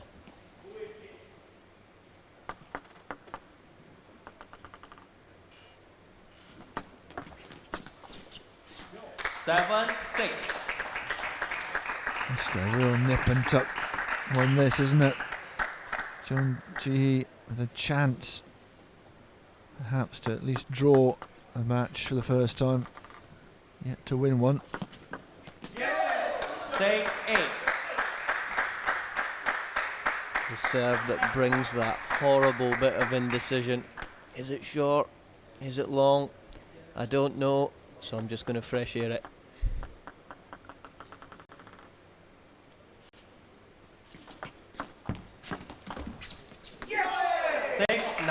And all of a sudden there's fresh air between the two of them, and Porter looking like she might make it 3-1. And then the kill zone game is really just for decoration, and of course for points for you and your team, so it is important. 9-7.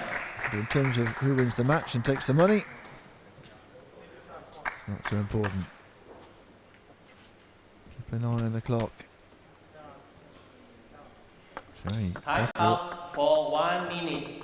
Mr. Roscoff has indicated a timeout. Very sensible, I think. Very sensible, because you know what? Jeong could quite happily pull back to 9-all in 40 seconds and then win the sudden death point.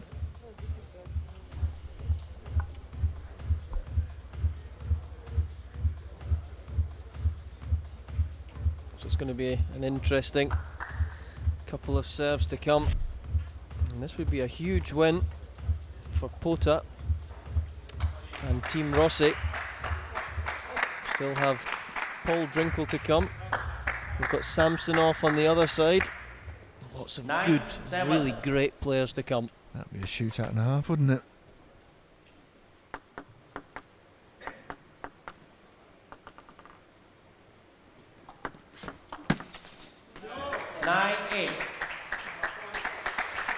Oh, it's getting tight. Good serve needed here.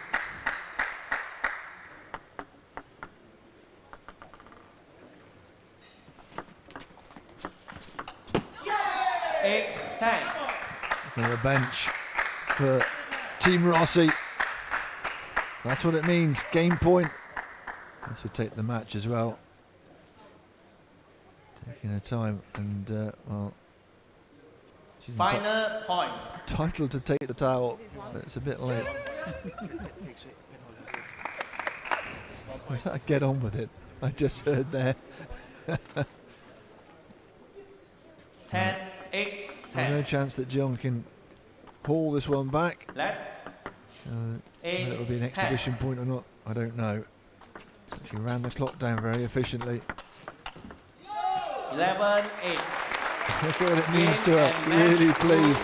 It's from Team Rosie. another game to Georgina Porter. She takes the match by 3-1, and Team Rossi on something of a roll at the moment.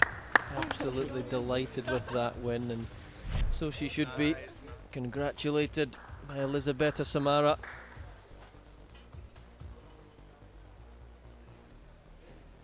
Well, there was a little bit of a wobble towards the end of the last game, but she got through it, and that is why she is so delighted. And of course, Team Rossi at last by 6 points in the standings before today, so this is important. More unforced errors from Jeon Ji-hee, neither really nailing their serve win percentage, but it was Georgina Porter who got across the line first. And let's also check out some of the highlights. Some of the fabulous points here. So many fast counter rallies on display, and the women, you know, they've got such quick reactions, quick hands. Yeah, it was a really enjoyable match to watch. The fans really getting into it.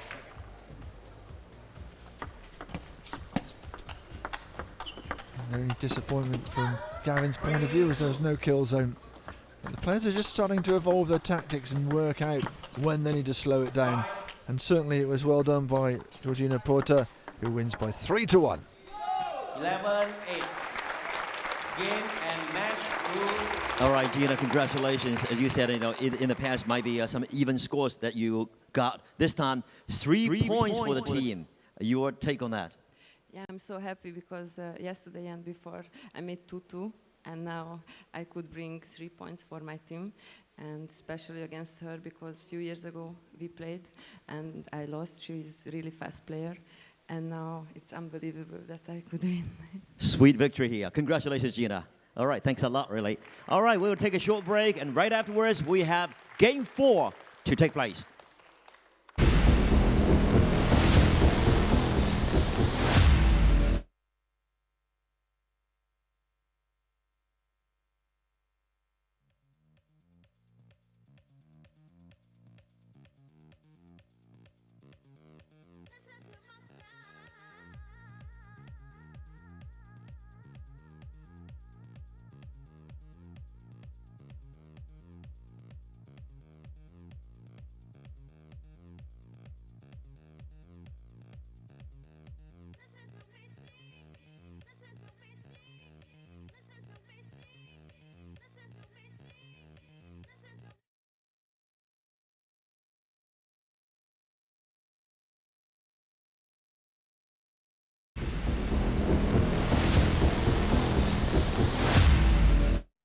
All right, well, welcome back to the court. Now, Game 4 is about to unfold.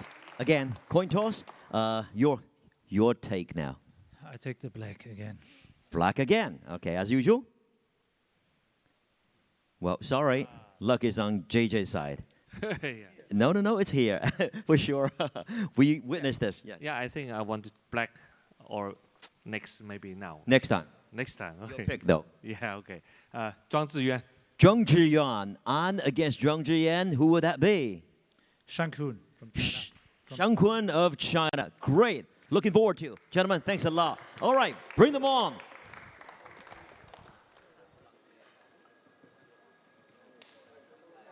Well, just about time to catch breath after the women's match, and we are on with the men. Shang Kun of China for Team Rossi.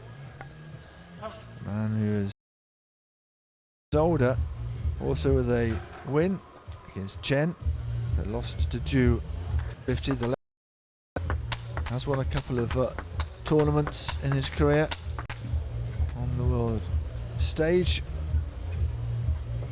Up against a man ranked, 41 places higher, has been in the top 3, Chuang Qiyuan of Chinese Taipei.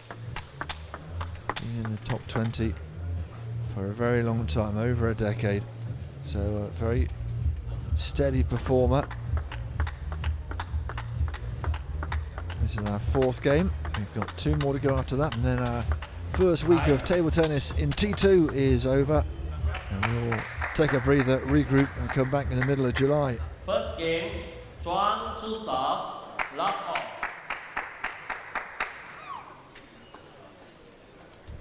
There's the fly again. That's been cleared away by Shan Kun. He's had a good week as well, hasn't he? All the best views. One love.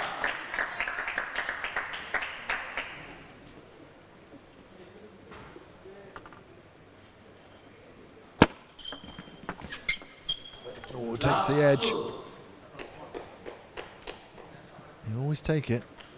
You always apologise, but you'll always take it.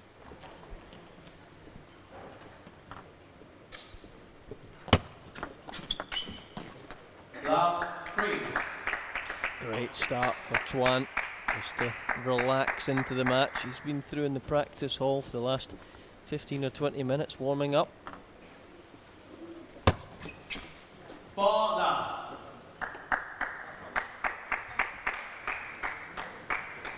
And when both players settle down and we get to the nitty-gritty part of this game, expect some really fast, explosive loop-to-loop rallies. 1-4-1.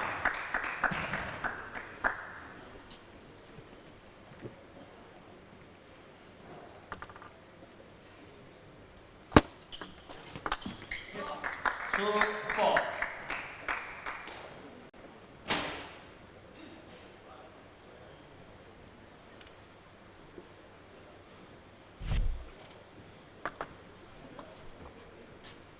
The spin on the ball from the serve. Very difficult to counter. 3-4. Shan coming right back into this match. Good aggressive forehand from the lefty.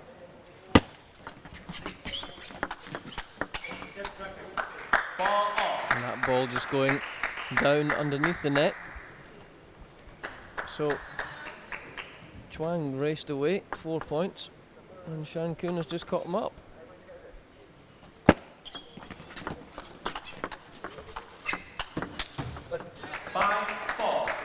That's where Chuan's at his best though, just that 1.5 meters back from the table.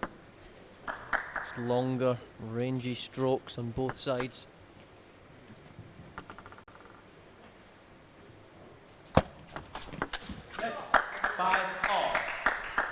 A little bit tight on that backhand. That's a couple of times the ball's come right onto his wing and he's just rushed it a little bit. Just needs to smooth that one out slightly.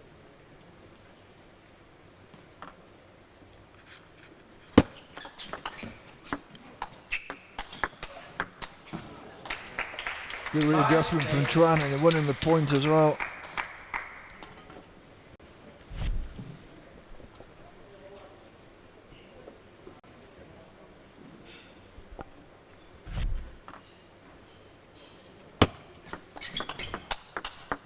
That was a decent shot from Shan. Getting back to 6-all. It was into his body, but he played it very well.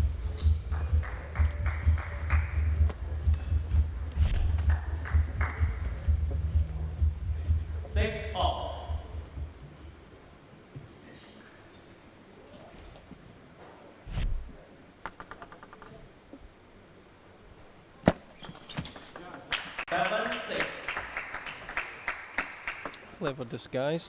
I was going to serve that short, and at the last second you could see Shan Kun creeping in forwards. Great power from Chuan Zhiyuan.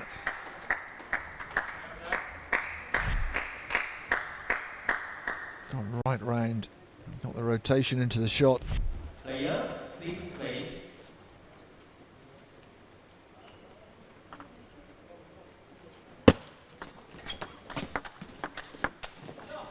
Seven, 8.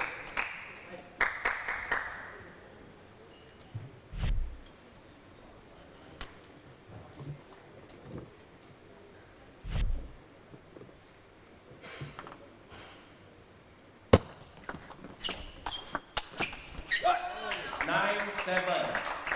That's two really good reloops from the Chuan Chiran racket. Just needs to keep that up, keep nice and smooth and accelerate through every one of these.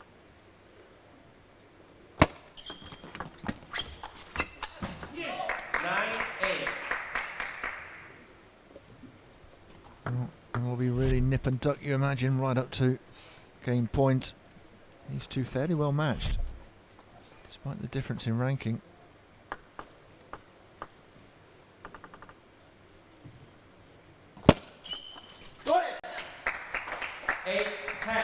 So, Chuan with a chance, couple of points here to take the first game. Has looked slightly the better of the two in the opening few minutes.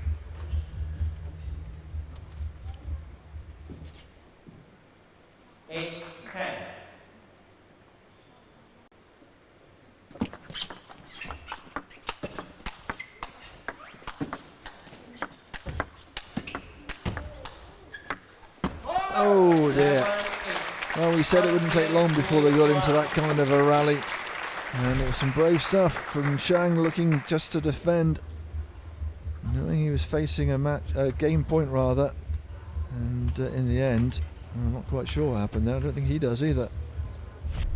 Sometimes there can be a little bit of dust that collects on the ball, and it depends sometimes how Chuan has contacted the ball from the other side of the court.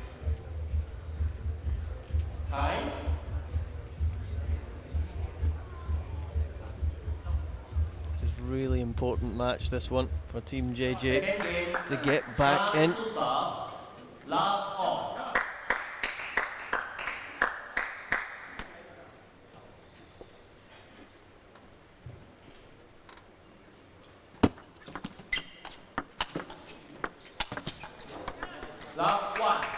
Do you feel that Chuan has slightly more power in his game? He needs a good match to pull Team JJ closer to Team Rossi.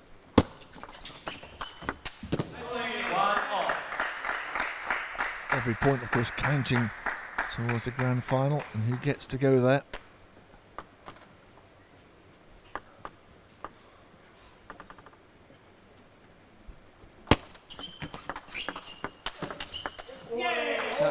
A nice posture, backhand over the table, and just as the ball arrives at his racket, he accelerates back.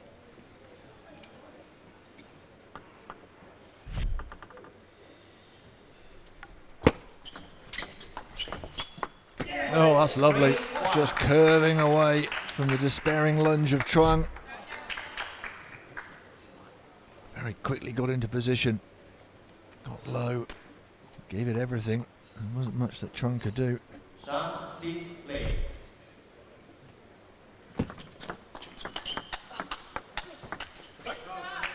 Just stood up a bit on that last backhand. Paid the price.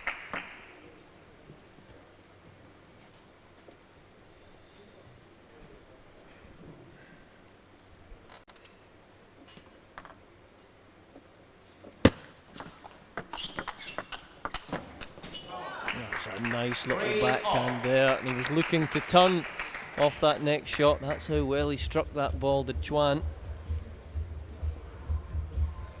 Tried again, opening encounter in this second game. Just how many revolutions that shot gets.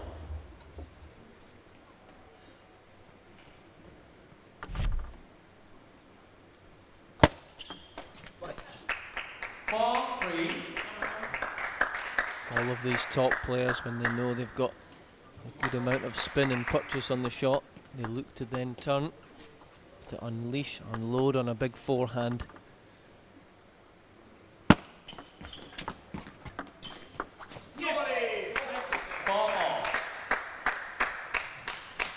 Air shot from Chuan. Not at all happy with himself.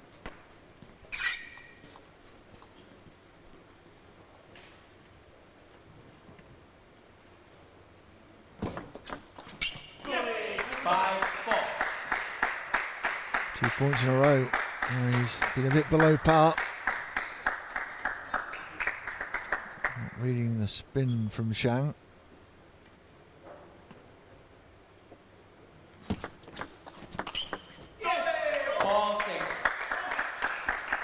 Doing well there, because Chuan worked hard to put a little bit of spin on the receive.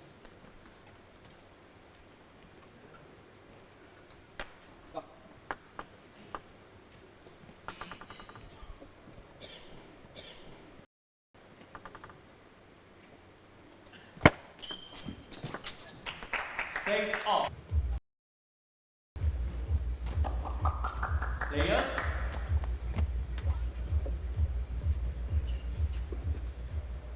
Six all.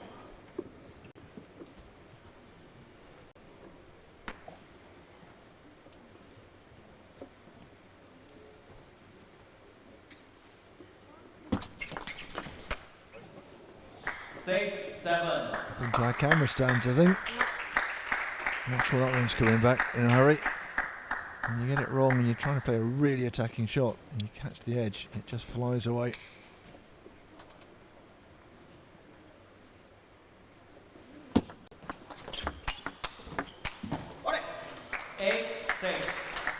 Excellent from Chuan. Pendulum swinging once again towards the man from Chinese Taipei.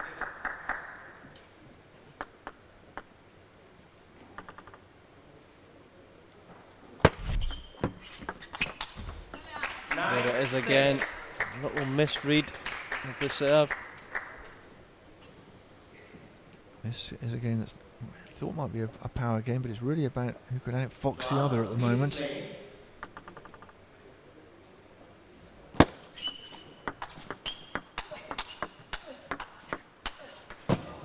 That was a nice change of pace there. You don't always have to hit clean winners.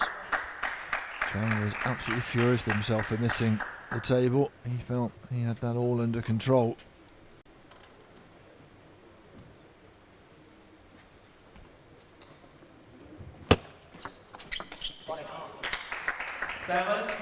Well worked again. There's too many serves right into the middle of the table, which then invites Chuan to step over and backhand flick out. I'd like to see a few serves wide and wide.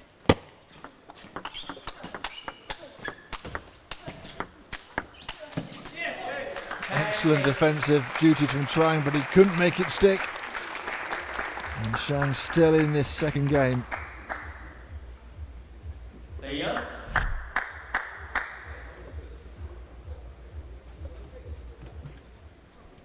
Ten, 8.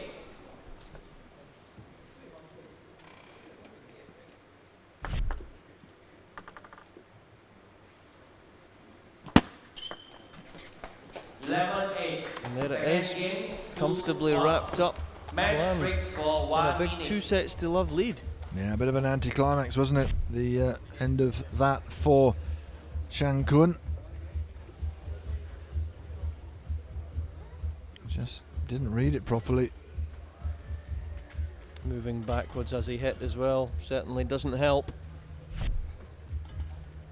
So they get a minute to sit, chat, relax and reset and then attack the third game. We've got what, 10 minutes, almost 11 minutes on the clock, so they haven't hung around. Might get 5 games in, you never know.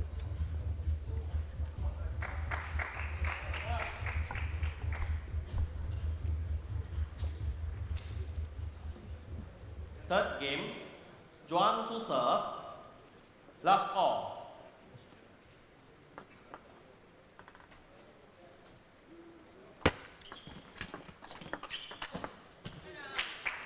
One love. That is lovely. Such quick hands. Aided by really quick feet as well.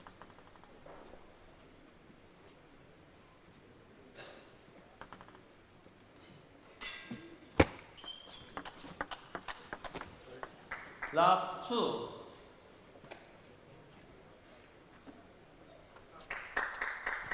Shang Kun needs to start speeding up rallies and slowing them down. Because at the moment, this one pace means that Chuan Chi Wan doesn't have to think. This is just like the practice mode, isn't it?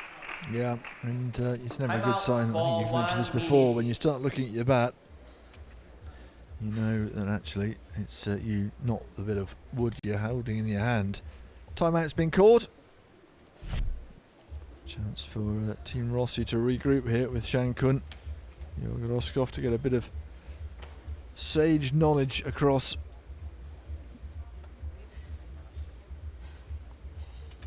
Yeah, look at him there, looking down at the racket. It certainly isn't that, and there certainly isn't any perspiration on the racket either, because this is one of the driest halls out there. Fabulous air conditioning been put in for these players to really help their performance. Left, love, 3.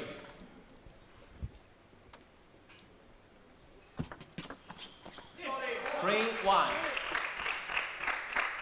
Inside the 10-minute mark now.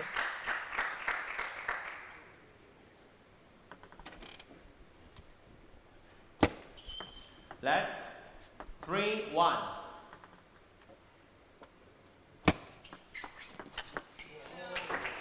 Four, 1. Imperious. When he gets it right, he gets it really right, doesn't he? Good serve. Stretches Shang to one side, and then he just lamps it down the line. And he was quick again, but this time couldn't find the end of the table. And Shang's going to have to just fight at every point just like that.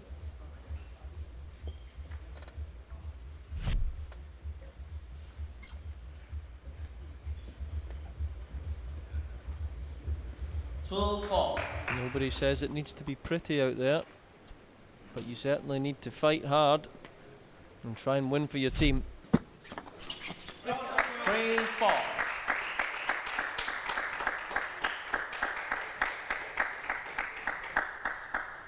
Here's some great serves. Just got to keep using them. Great repertoire. 5, 3. Dismissive. Well, you're at the other end of the table. How do you feel about that?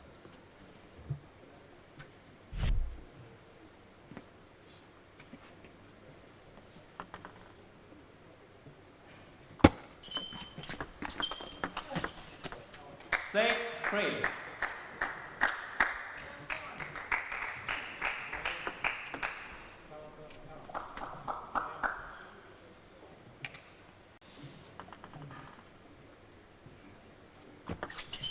Left, 6, 3. Let's in this game. 3, 7. But he's looking pretty good here. 4-point gap in this third game. Everyone does when they're relaxed. They win the first few points of a set. Totally different. 3, 8. And he is getting to that rhythm and asserting an authority over Shang Kun.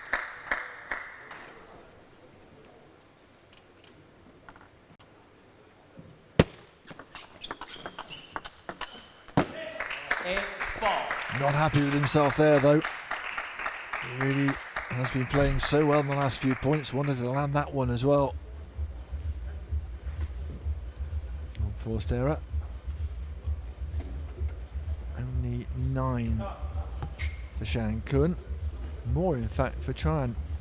8, 4. Just given the score is a surprise really.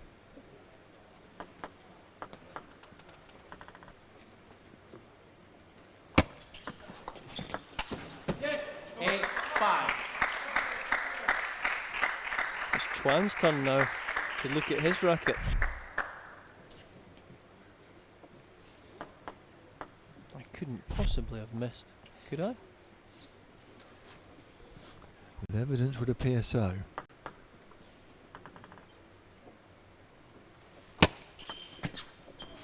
Five, 9. Oh, there are a lot of holes and a lot of bats here. All of a sudden. Let's see the spin on this. Hard to legislate for really, isn't it? 5, 10. So a chance to wrap up a third game against Shang. If be surprised if he didn't do it from here. It's gone long. 11-5. The game's to Chuan. Let's have a look at this here. Must have taken an edge. That's the third game for Chuan. And well, all going very swimmingly, thank you very much. For the man from Chinese Taipei. And there's still 5 minutes on the clock. A chance to wrap up another one if he's in the same kind of form. Fourth game, Shang to serve. Love all. Now it's the responsibility of the Team Rossi bench to really lift their man. They should be right off the bench here, first point. Oh, hello. One Look at that. Well, to be honest with you, Shang Kun did nothing wrong there. Got that one back really deep. But good feet from Chuan. Got into position and really made no mistake. 2 love.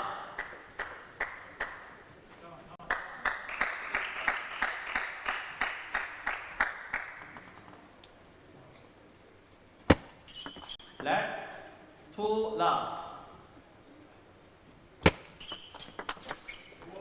3 love.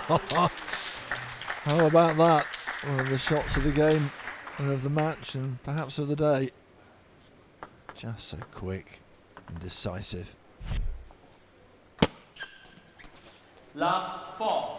And this could be a bit of a rout. You know what, at this rate we could still be in the kill zone. You're absolutely spot on. We're going to be very close to that. Look at that horrible point streak there for Chuan. 7. Wow. Love 5. On it goes.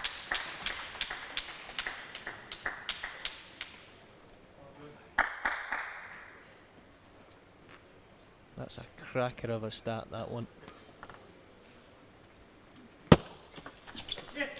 5-1. Manages to break the streak. Maybe mightily relieved about that. Yeah. You see what he was trying to do? Took the net though. Players. JJ still loving the camera. Just like his playing days. 5-1. 5-1 though.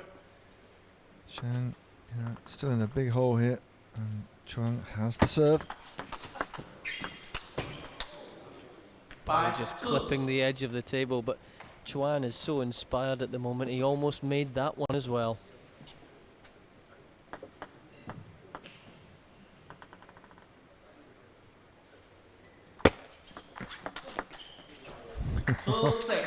Such quick hands.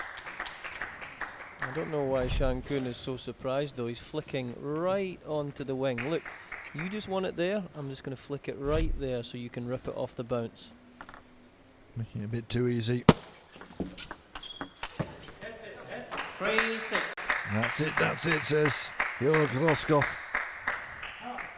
That's where we want it, not the other side.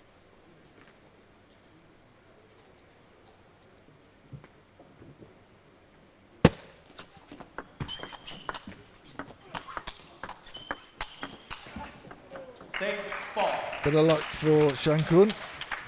He's within 2 points.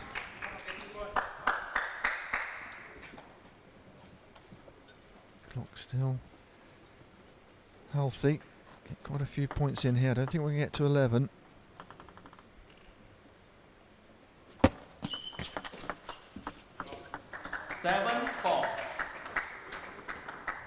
Taking up Shang. Normal service resumed.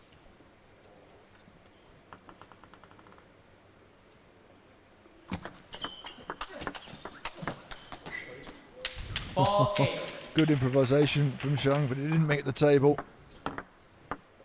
4 points set behind again. Let's have a little look here. Knew he had to hurry up. Players. Almost made it, but he was so tucked up. 4-8.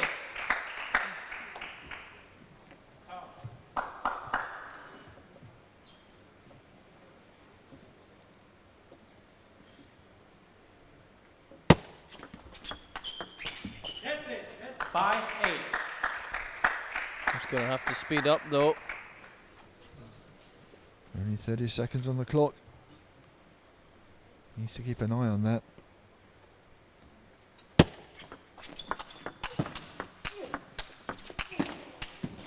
Oh, just long. 9-5. And that will be that. Thank you very much.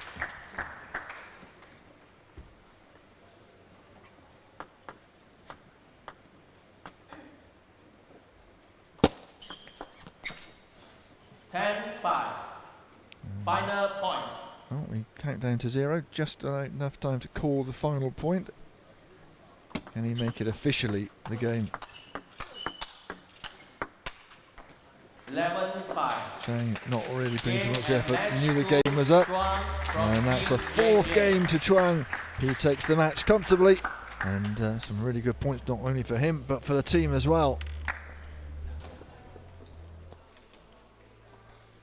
Oh, he really did do a number there. Looked comfortable. Really quick hands as well. This is the last game. No one really putting too much effort in because time had been called. 8, 5, and 5.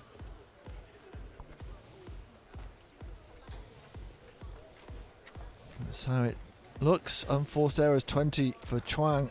Shang with only 14, which is a little bit odd because he really was under the cosh all the time. The serve 1 percentage, perhaps a better indicator of how that game went.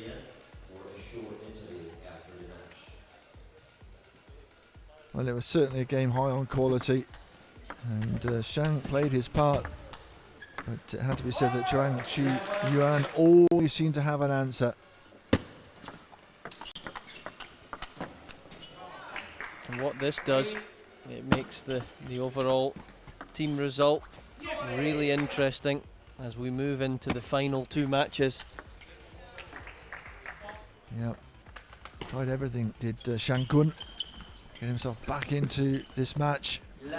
Didn't have the rub of the green, but that normally means he's also second best, and he certainly was to an inspired Zhang Qu Yuan. So that's 2 wins and a loss for Chuan. He takes this match by 4-0. 11-5. Welcome back. Zhang Zhiyan is with us, who scored 4 points for the team. 志远，今天比赛确实是气势如虹，而且一上来就压住对手，是不是对这场比赛做好了非常好的心理准备？其实也没有，就是反正在场上的时候，自己赛前是想说多积极上手，然后主要关键键还是在第一局吧。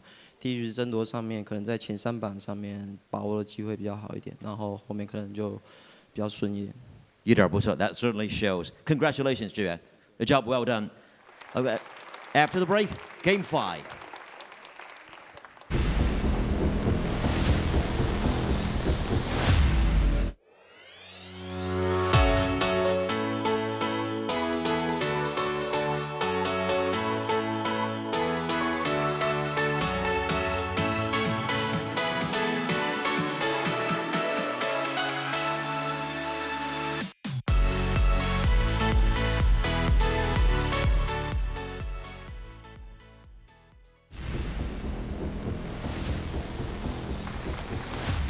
All right, folks. Game 5 will be played out between Matilda and Chen Yijin. Now, coin toss again. Yijin, your choice.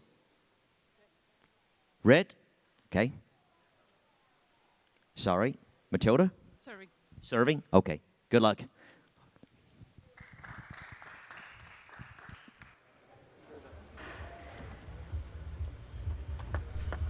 So the last women's match of the session and of course, our first T2 series here in the Pinewood Studios in Johor in southern Malaysia. And, well, who will take the points here? Here is Cheng Ai-cheng of Chinese Taipei, world number 8, has been in the top 5, of course. Bronze at the World Team Championship, silver at the World Cup in 2016 against the Swede Matilda Ekholm, ranked 33 in the world, has been in the top 20, still a very decent player. Had a very good 2017, we were winning on the doubles circuit, won in the Swedish Championships as well. He has medals in the European Championships, so she will be able to give Cheng Ai-ching a decent match here, I am pretty sure. She's lost both of her matches so far. Lost to Ding yesterday 4-0, but that was the world number 1, and you have to make allowances for that, I guess. And Cheng, well, a draw and a win over Ding Ning, 2-2, which was a bit of a surprise, and Hina Hayata, she beat 3-1, but she did lose in the kill zone. Could have been 4-0 quite easily.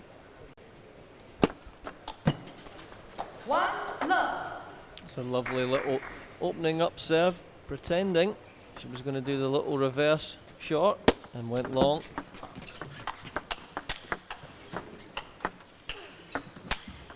Love 2.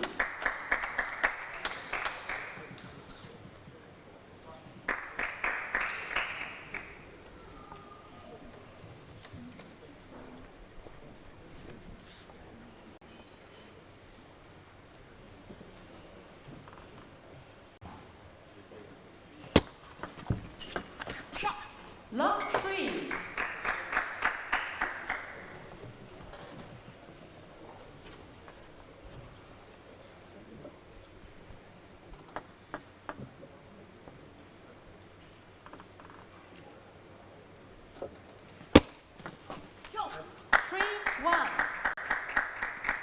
Back on with a good opening burst of points. She will be the underdog, the left-hander here.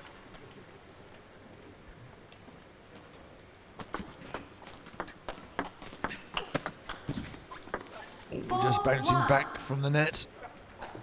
Well, Ekholm can storm this one. Both these players have taping on their legs. Not feeling the strains of the tournament so far. It's always a little bit tough when you're training and moving every day on that Taraflex floor. It does put some strain on the joints, especially the knees. 1-5. Knees, hips, shoulders, you name it. You're always stretching, trying to move your shoulders around a bit. 1-6.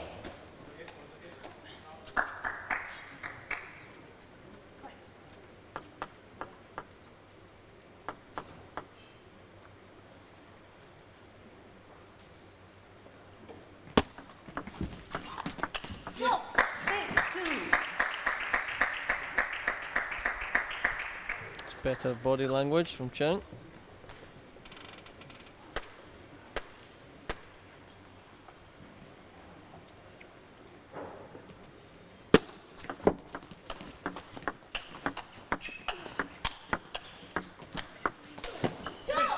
Great little rally.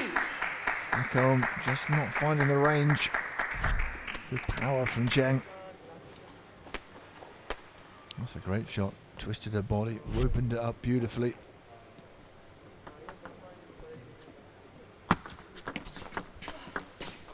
It's a nice shot there. Just caught that ball at the right hitting zone, which meant it stayed really, really low.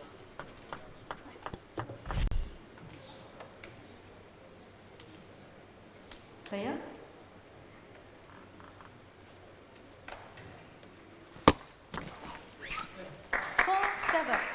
That's a really wild return from Ekholm.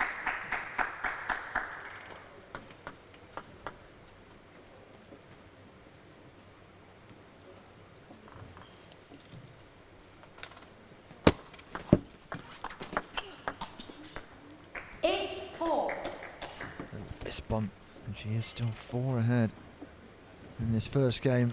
And she has really taken the match to Cheng. 10 years the difference between these two players. Ekholm at 35, Cheng Ai-ching at 25.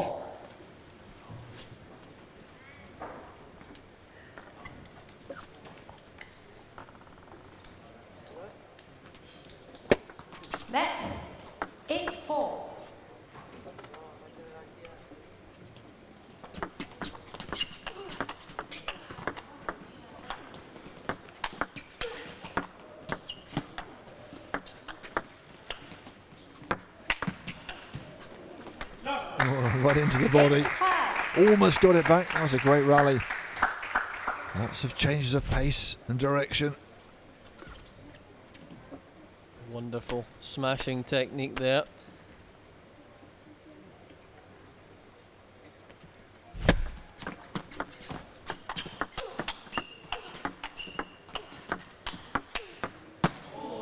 Shame for Chen, because one of those returns, little flick backhand was marvellous.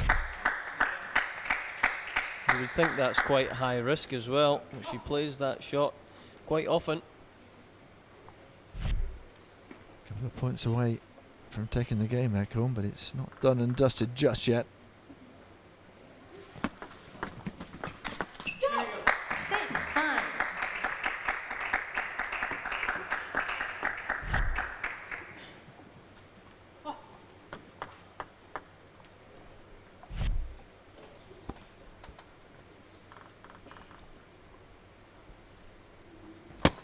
Let's 6-9.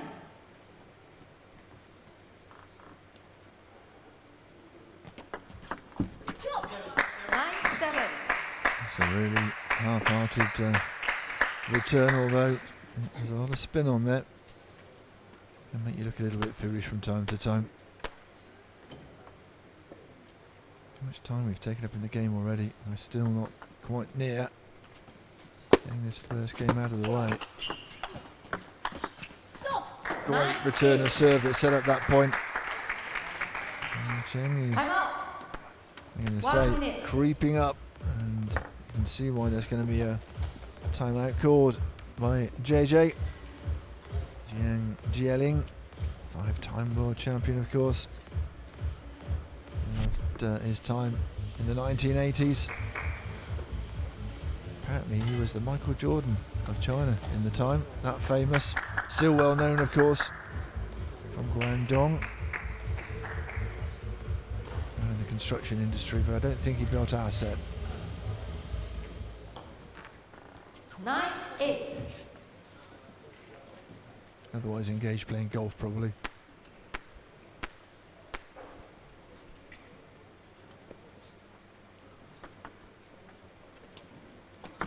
Let 9-8.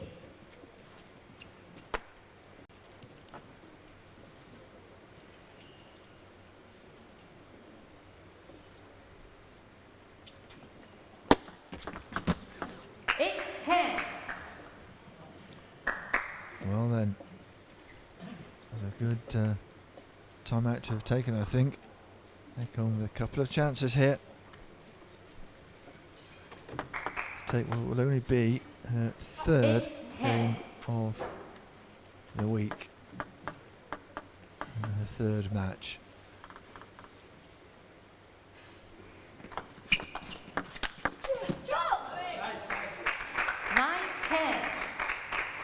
Bear in mind that Cheng has the serve. Not quite so easy.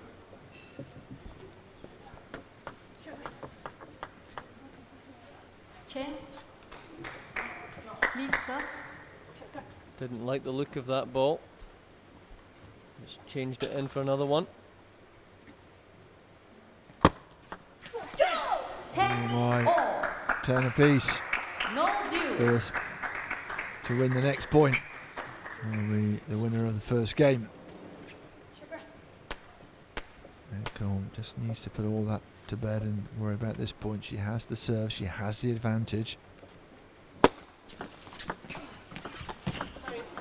Put a ton of spin on it and then got the net cord as well, so she squeaks over the line, and she's a lucky, lucky woman.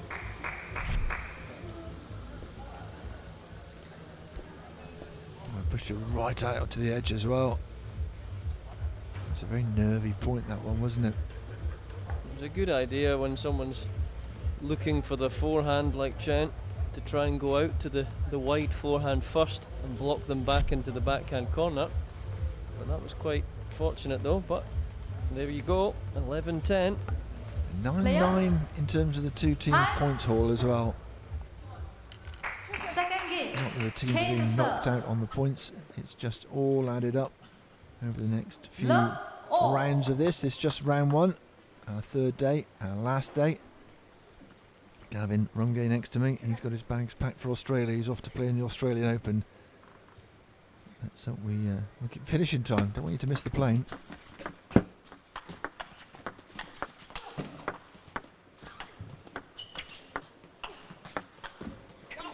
Love 1. Lovely feeling on the ball there.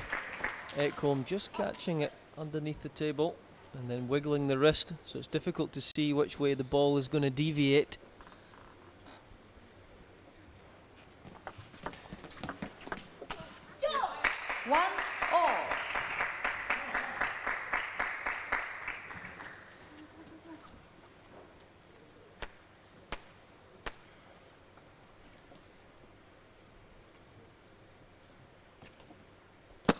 Let 1-1.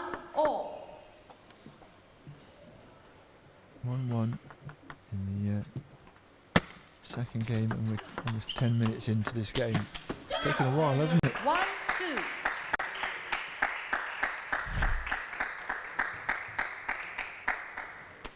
Wonder where we can buy some of this fancy coloured tape that they have wrapped around their knees and ankles and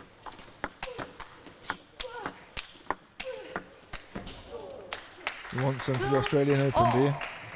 well, maybe I don't play enough to merit that. I'm not sure, but I did see some knocking around. You have to make some inquiries after the match.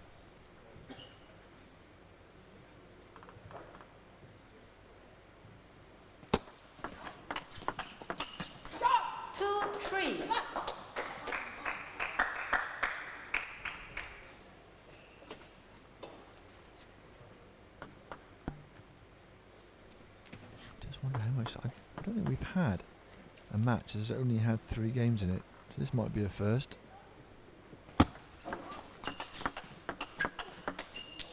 4-2. the Ekholm backhand has been really strong in this first set and a bit. She looks focused but relaxed, and that's a nice state of mind to be in. Yeah, she get a win over Cheng. That really would be a feather in her cap. After a couple of losses, said lost to Ding, 4-0. But sometimes you're playing the world #1. If you have a good loss, you think you've played some good shots. It's not necessarily the end of the world. 5-2. Ekholm working really hard there to spin that ball up. And she knows in the fast exchanges that's not going to suit her so much. Let 5-2.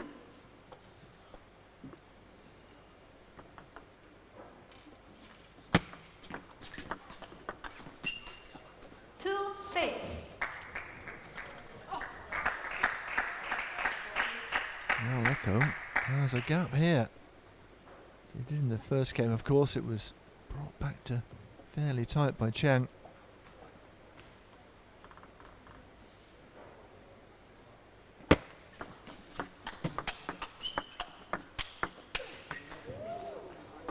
Just took a nibble, I think, off the edge of the table. Cheng was already winding up for another big forehand. It just disappeared underneath the bat.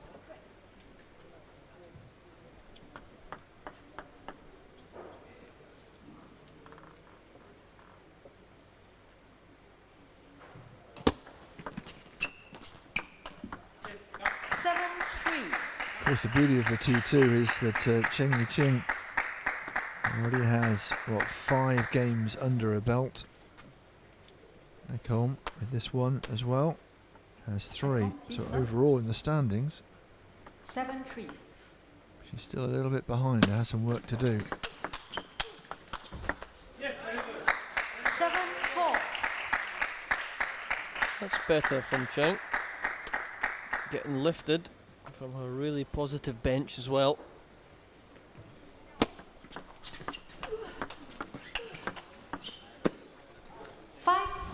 Yes, Jörg Roskopf is an intimidating presence if you're on the opposition. Stands there towering over his team. There he is.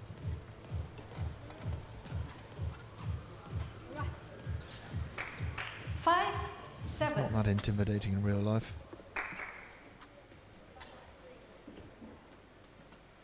One more match to go after this. A men's match between Paul Drinkle and Vladimir Samsonov. That should be a good one.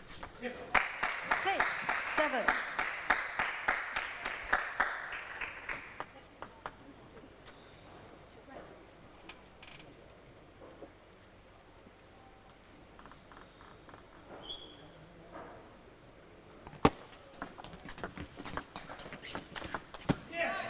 Excellent from Cheng. Back to 7-7. It's a little point streak here. Absolutely. We have seen this, haven't we? These two go on a streak and then someone turns it round and pulls it round. Nah, it's just long. Just long, and Cheng puts her nose in front for I think the first time in this game.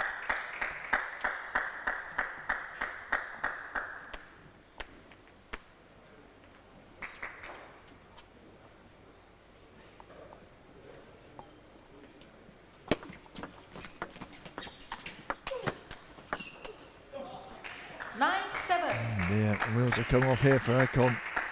Really good couple of shots from Cheng. She is so flexible, bends back and rips into the forehands, which means extra spin, of course.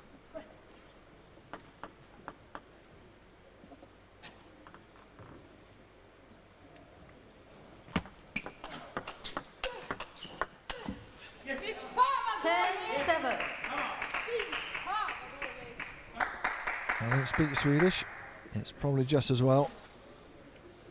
Game point. 10-7.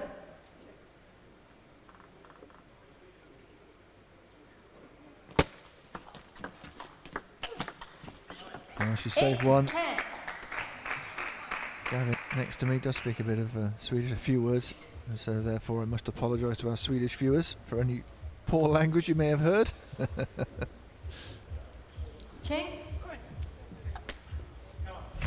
She's living it, she's feeling it, you can understand her frustration. She was so far ahead in this game as well.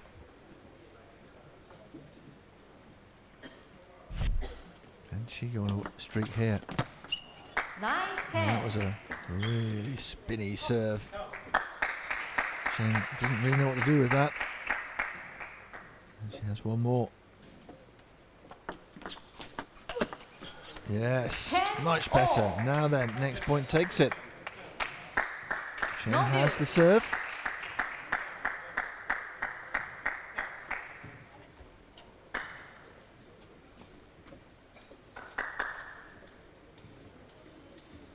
Cheng, please serve.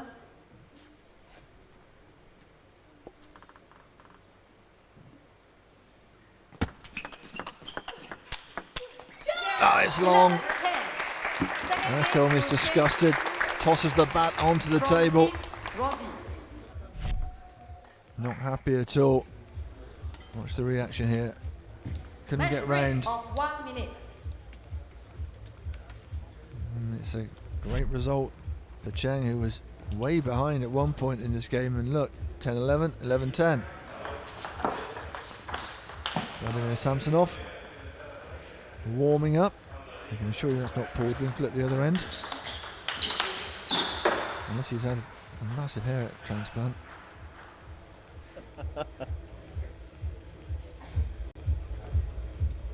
He's definitely warming up somewhere because he's not on the bench at the moment. Third game. Ekon to serve. Back to Matters. There he is. Love all.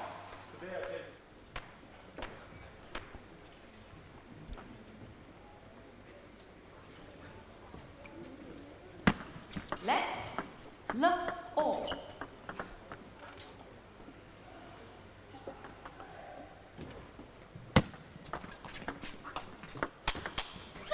That's a lovely forehand.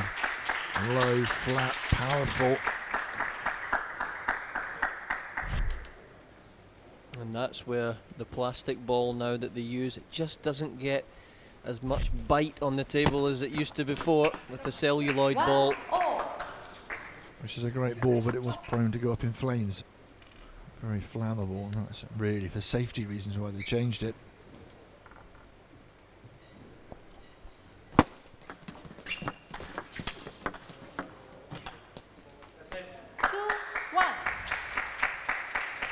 Still got the right frame of mind.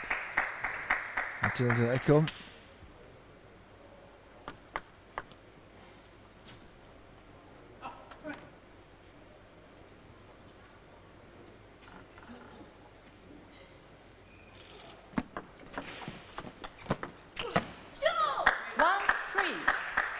Good long look at the bat, never a good sign, but trying to unleash the forehand here. Took the net, went long. And how many of those in the last 3 days we've seen? And there's a little bit less movement on the ball. It's tough to hit those ones. 2-3. Another case in point. Will this finish within the allotted time? Will we go to the kill zone game, or will this be timed out?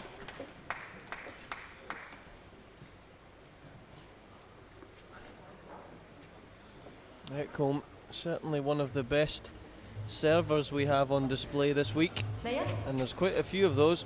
But that high toss reverse serve coming from the left-handed wing makes a big difference. You can pick up 1 or 2 free points a game.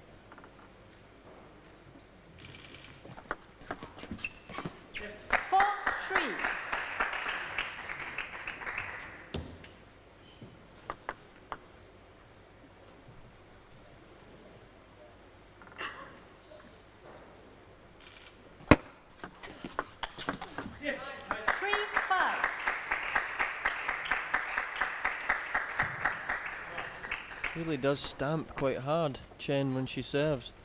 3-5. Gives all players a bit of rhythm when they do that. 4-5. Another reason probably why table tennis players' knees aren't so good after a few years. It's a real shock through the system, but like you say, it gives rhythm, it gives a certain amount of intimidation to the opposition.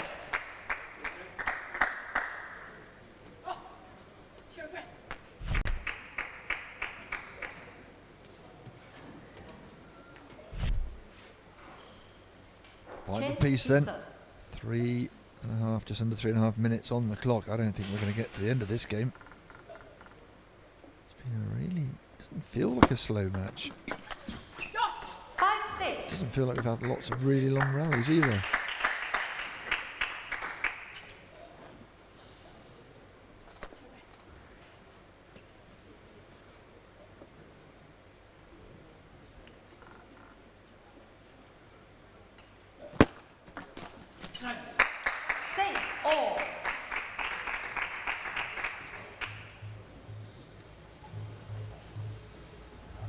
It's nip and tuck. Time is ticking. I think we still have the timeouts. I think Ekholm might have taken hers, but memory fails me. But we might get this through this in just 3 games. Let's see. Unless it really goes one-sided.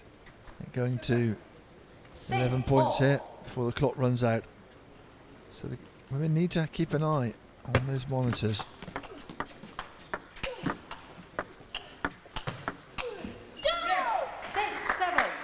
It's a big point for Chen there, moving really well, adjusting.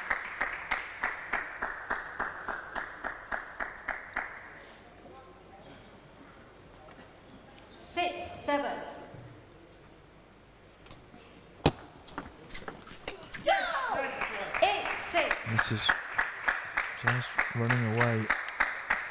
And having said we might not make it, if Chang does get a few quick points in, he might go to the kill zone, may end up 2-2. Who knows? And that's the beauty of this format.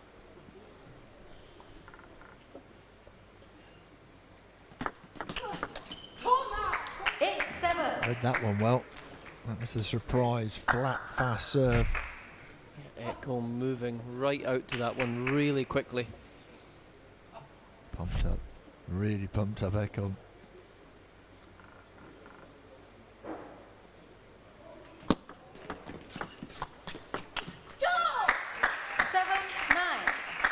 That can't be the shot. A backhand rip off a slow spin at 8-7. Shot selection doubtful, I think. Keep an eye on the 7-9. clock, Matilda. You've got to get on with it.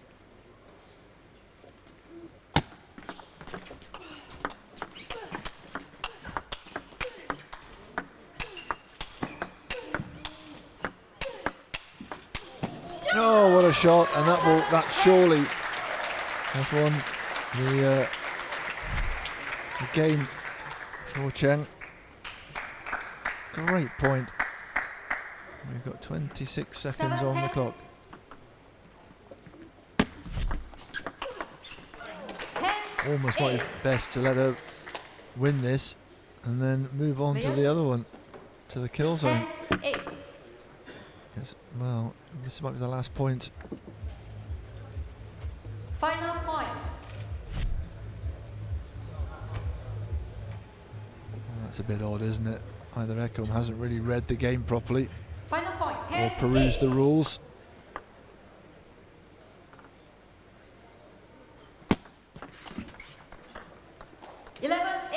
Game and match to Cheng from Team Rosie. Well, she's really deflated there. In a way, perhaps just letting Cheng get on with that game and then going to the kill zone might have been the best option. Tactics that will evolve, of course, in this format. Absolutely. Thumping the racket off the table, kicking the ball, and still no yellow cards to be shown. I don't really understand that either.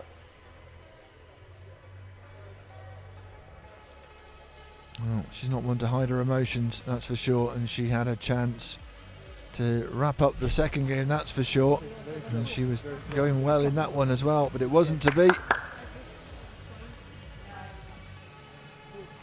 Here are the stats of the game, and again the unforced errors. Matilda Ekholm with 19-14, and look at that, 68% serve one percentage, but you know, 63 for Matilda, not too bad, and that's how it looks at the end of our first round of matches. Wu Yang, Ding Ning not at the top, and Cheng Ai-ching into the top 5 as a result of that win. Matilda Ekholm in 8th, and she'll be disappointed with that. And Jeon Ji-hee is the one who is at the bottom of the pile at the moment. It was an interesting match, a seesaw match with lots of runs of points as well. People getting into a rhythm and then coming out of the rhythm as well. I thought in the early stages that Ekholm moved really well around the court, but once Cheng got up to speed, it really was one-way traffic after that. Ekholm perhaps just mentally not holding it together. You could see how frustrated she was, but didn't channel it really into winning that last game. And Cheng just grew a little bit in confidence, I think it's fair to say. And in the end, she took this match by just the 2 games to 1. 11. Andy Jinchen is with me right now. 李锦今天确实打得很凶狠，而且很有信心。什么是你取胜的关键？能不能从你嘴中来说几句啊？最重要是每一颗球都很想要吧，就是每一颗球都能够把握的，就是很重要，然后自己很想要。最主要是自己很想要赢每一颗球。Well said. 谢谢你，祝贺 ，Congratulations. Obviously, determination made a difference here. Still to come, Game 6.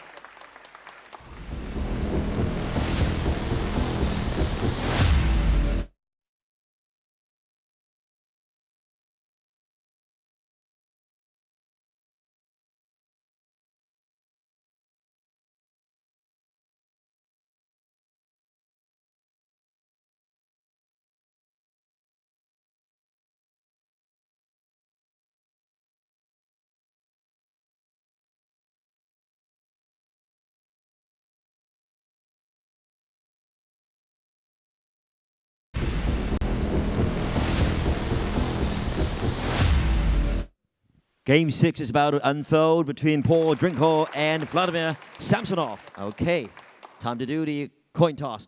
Paul, your choice. Please, black, please. Black. Sorry. Vladimir? I take that side. All right. Okay. Game 6. Well, both gentlemen seem to have their game faces on at the moment. Paul Drinkle against Vladimir Samsonov, a repeat of the Rio Olympics where it was quite an extraordinary game. Yes, super match that was in the last 16 of Rio 2016 when Samsonov had a 3-0 lead, 10-6, looked like he was going to get across the line, and Drinkle raced back to steal that set and then won the next as well and was leading in the 6th. But Samsonov, as gritty as ever, managed to get through that one and ended up finishing 4th. Yeah, ifs and buts and maybes for the Englishman. He's got a chance to exercise that particular ghost here in the short form of the game T2, overseen by Winnie Che. Time. First game. Samsonov. Paul looking to get off the bottom of the pile with 2 losses so far. Thomas Carlson and Timo Boll, 2 very tough matches, and this one won't be any easier, but he knows what he can do. These are always great matches between these two. You've got Paul that's looking to attack every ball. You've got Samsonov just looking to be a bit more passive, caress the ball around the table.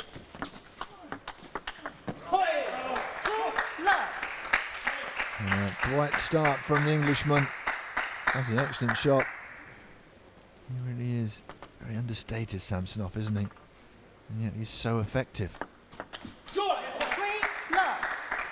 I've noticed that he's not one to exert his footwork unless he has to. The serve is a point in case. Into the body of Drinkle. Didn't get himself balanced.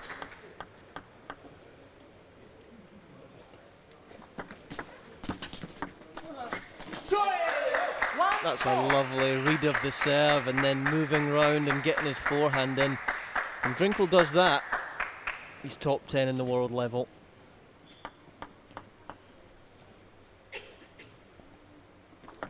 Let 1-4.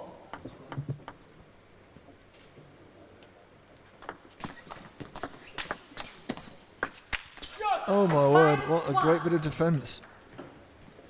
Missed the smash. Well, you don't see that often, do you? Excellent start from the Englishman. Feet together for the serve, very distinctive kind of serve. Doesn't crouch behind like you see a lot of players. And look at that for a save. Excellent work from Drinkle. 5-2. Good little change of pace there from Samsonov. Drinkle expected that to be loaded up with topspin and that backhand. Let 5-2.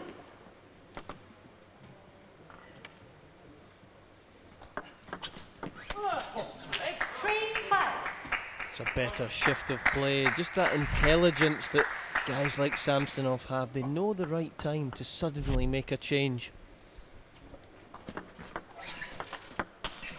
4-5.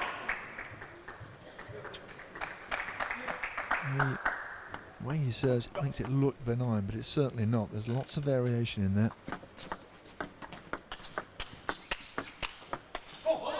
And a good comeback from Samsonov from 5-1 to 5-all.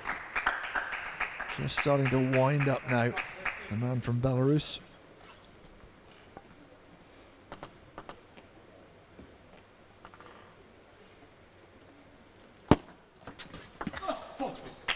Oh, pushed it long.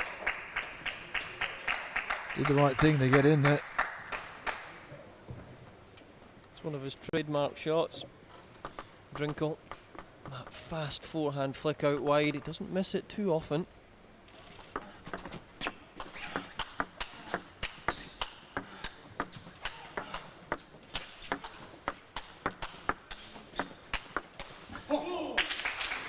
Good exchange.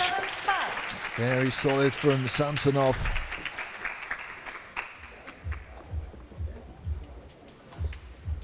Certainly put his Oh, body behind that one. Get the rotation in. Hit it at the top of the bounce. Just love that added intelligence as well. If the ball's not there to hit, don't hit it.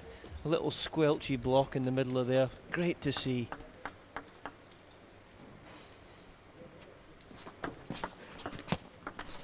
A bit like the libero in football, just in front of the back four with the intelligence to play passes. It's the same sort of thing in table tennis here. Just knowing when and where to play the shots. Don't overexert yourself. Just having that peripheral vision as well to know where your opponent is. 6-8. Drinkle taking one of the last 8 points.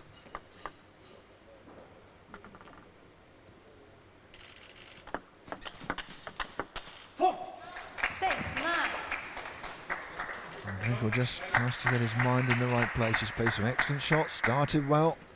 Don't let the comeback from Samsonov put you off your stroke.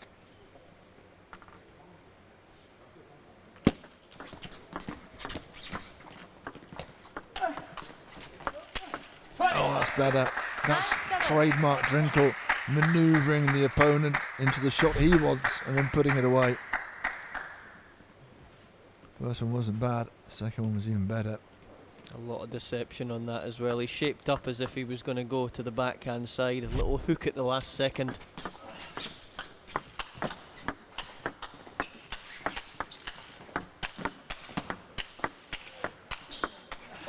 And that's excellent from Samsonov. What defence to begin with. And just fascinating to watch defence turning into attack. He's never going to try and block that Drinkle. Paid the costs. 11-7. Took the side, not the edge, I think. And well, it's a great comeback from Vladimir Samsonov, who goes into a 1-0 lead against Paul Drinkle. Never dull when Paul Drinkle is playing. He needs to get a win under his belt.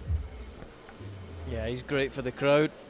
He just has to think a little bit more about his own serve though, and what shot he wants to play next. Because what's tough about playing Big Vlad is that he always gets 2 or 3 shots back that you don't expect him to get back. You have to continue. If Drinkle's in with his forehand, he's got to expect an extra 1 or 2 shots back.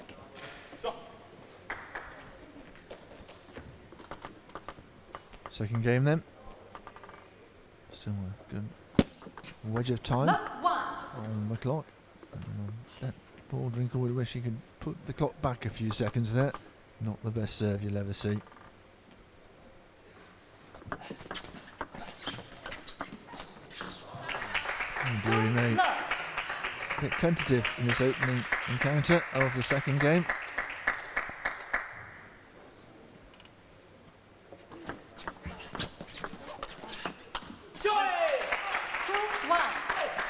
One more unforced error, only 4 for Samsonov, 10 already.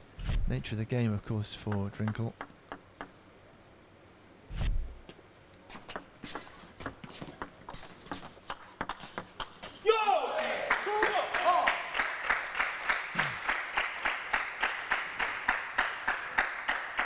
And when a player starts to shout in a positive way, it just gets the legs motoring as well, gets the adrenaline up. 2-3. And the shout is the Choi, which I presume comes from Asia and has been adopted by the European players. Yeah, Cho means ball, good ball.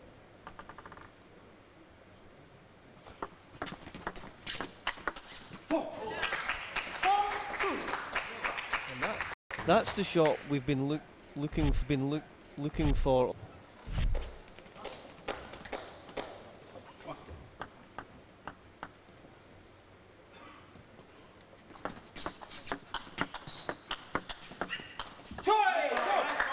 Better holding from Drinkle there. We got a couple of blocks. Collector's items. Hope you taping this wherever you are to play back at your leisure. 3-5.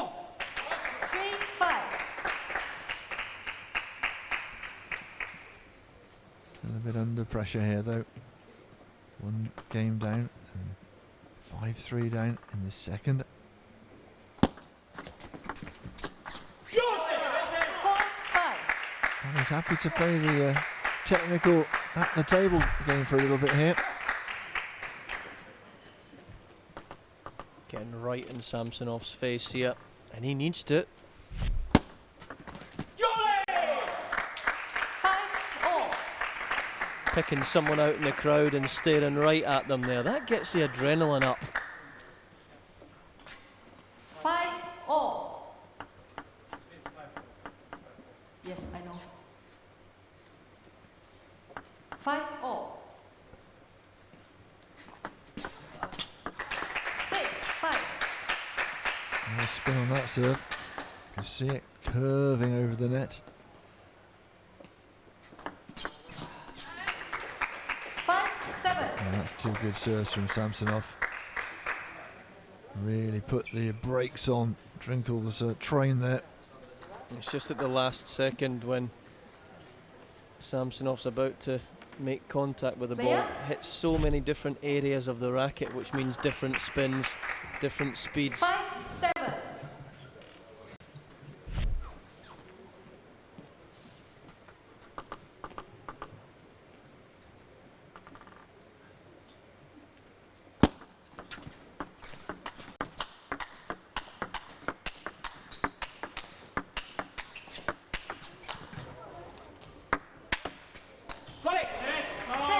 Well, a chance to let himself open up for Drinkle there. He was never going to decline that, and that's a very good smash as well. A lot of time to think about it. Kept his eyes on the ball.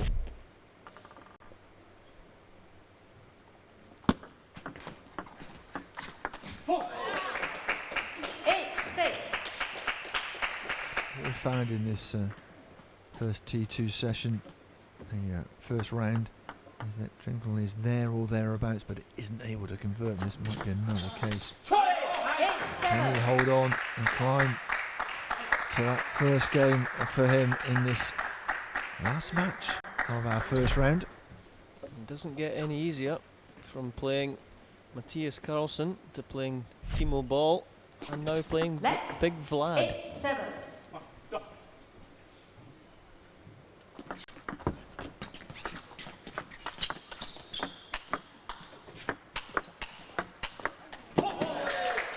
He thought he had a chance there. He's disappointed with himself.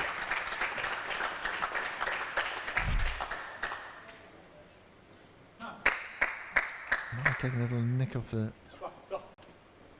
top of the net, I'm not sure, but he certainly felt he had a chance.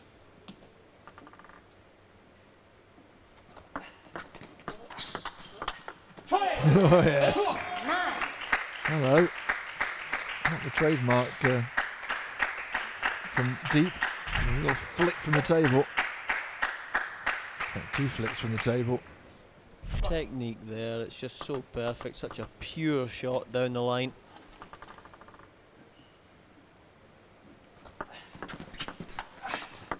Oh, just long. Just long and such small. That is, game's decided. It could have been 9-9. It's not. Another game point. Players, time. Will have to defend. It's a word that's not normal in his vocabulary. 10-8.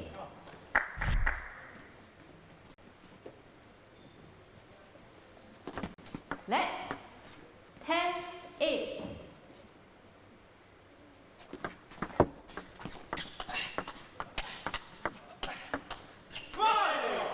That's one on the back. And that's classic Drinkle. Away from the table, giving it a bit of leather. Did well there to turn on the right shot as well, because if you'd played a third backhand, he probably would have top edged that. So it was the right time to move round and play his forehand.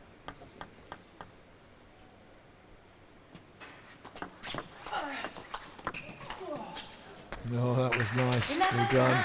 Again, just a real example of Vladimir Samsonov.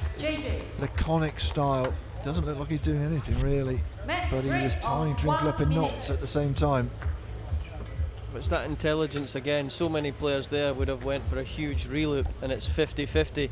Samsonov says, no, no, no, I'm just going to hold that one back on. That's going on 95% of the time. And into the body, and all that Drinkle could do was try and get a bat on it and watch it go wide. So it's again close, but no cigar for poor Drinkle. Vladimir Samsonov cruising to a 2-0 advantage with 10 minutes on the clock. We have stopped the 1 minute timeout after the first two, and then we're back to battle. We'll get at least another 2 games in. Shorter fourth one. I don't think we'll end up in the kill zone. I think we're done and dusted. And you and Paul Drinkle will be on the plane to Australia. Love all. Another long haul flight.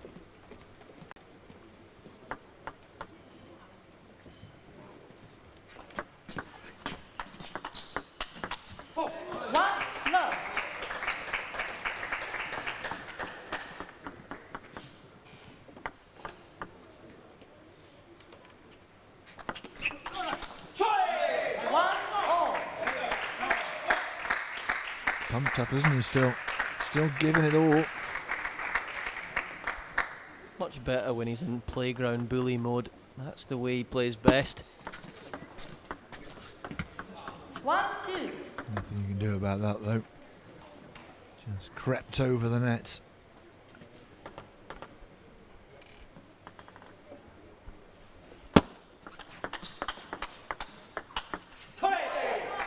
Much better. Crisp exchange. Drinkle, like you say, not standing down at all.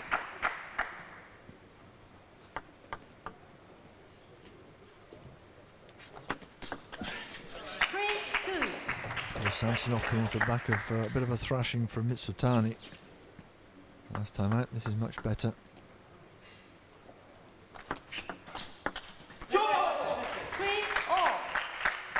I think Drinkle is feeding off the bench as well. The energy is right by them this time.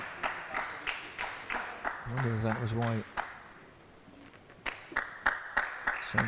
Samsonov decided to start the other end, so he had his bench towards the end as well. Very good point. 3-4.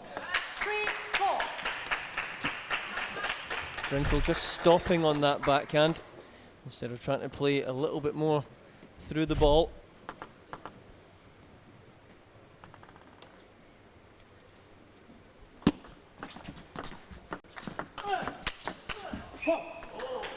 Took the net and went wide. Samsonov is 2 ahead, and it's enough to bring the timeout card.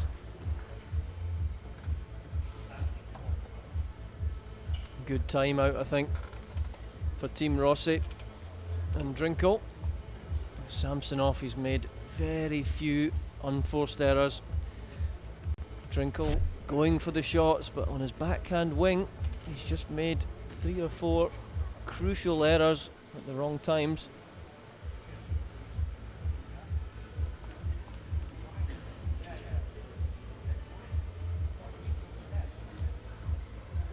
Timeout is almost expired. Drinkle feeling the heat in more ways than one, using the towel just to get some air circulating around. It is cool, this hall. It is nicely aircon, but when you're sure if you've ever played table tennis at any level, you know just how hot you get. Very good exercise. If you're doing it as a social thing, this is a little bit more serious. 8 minutes and a bit on the clock. Samsonov with the advantage. 5-4.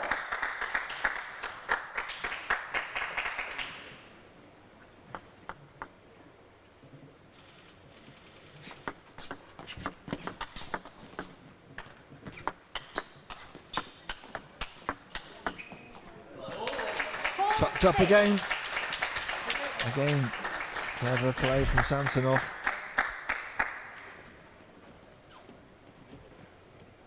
Just kept following him. In the end, it was nowhere near it.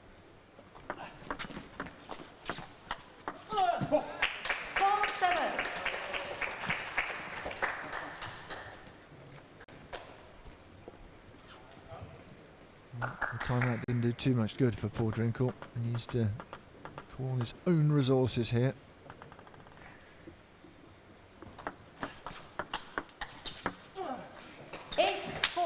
And again, an air ball. Doesn't seem like there's any devil in the shot, but it's obviously causing him problems.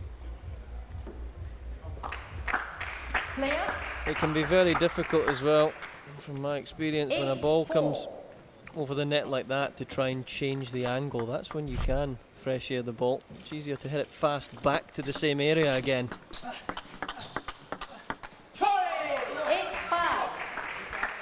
This time getting into the exchange. Kept it on the backhand.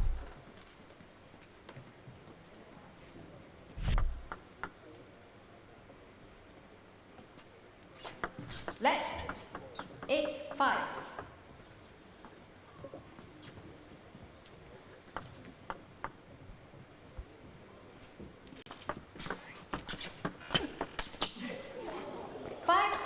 Oh dear, when your luck's out, your luck's out.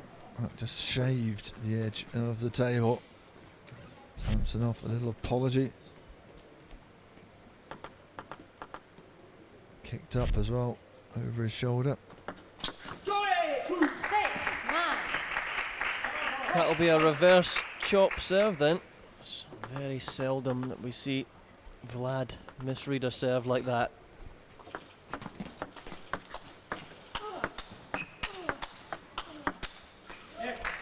Good power from Drinkle. A bit of a run here. Really gets down in the shot, doesn't he? Rocks back on his heels. Gets the power. 9-7. This time it was too much for Samsonov. 9-8. About time he had some luck. Timeout for 1 timeout minute. this time for Samsonov. And that will make Drinkle feel pretty happy, actually, that he's forced the timeout. That one, a slice, more than a slice, perhaps 3 slices of luck. Right in front of our camera. Well, 5 minutes, 10 seconds left of this first round of T2 games. Hope you've enjoyed them. Hope you'll join us again in July. Middle of July, 12th, 13th and 15th, if memory serves. And then 2nd, 3rd and 5th of August, the third round. 6 rounds and then the grand final. All the way through to December here in the T2 Cavern. 9-8.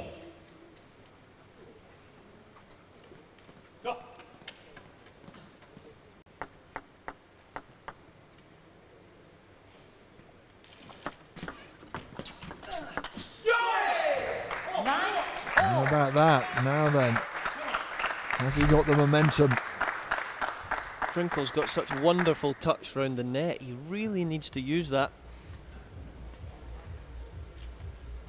Players.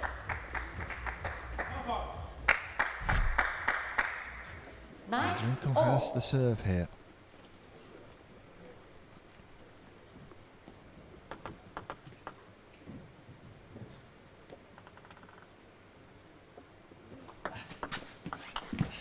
Oh, and into the net. Samsonov has a chance of a third game here. Game point for him. And it wasn't his best shot ever. Look how frustrated he is. Still can put this right.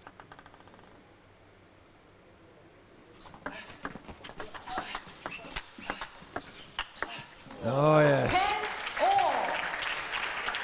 Took a brush of the net, the shot before that one there.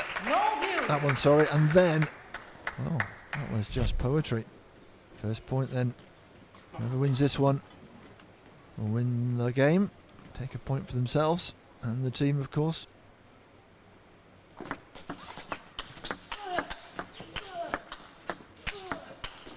Oh, and he's done it. He implores the crowd to hail his achievement.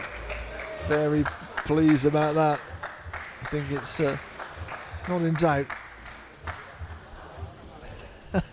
And the reaction of the bench as well. Well, for once, Ice Cool Vlad unable to assert his authority. And there are still 3 minutes left. You never know, he might be able to level this out. Or can Vladimir Samsonov just assert his authority once again? If anyone was in doubt about Drinkle's competitiveness, just watch back that last point. Went for broke, and it certainly paid off.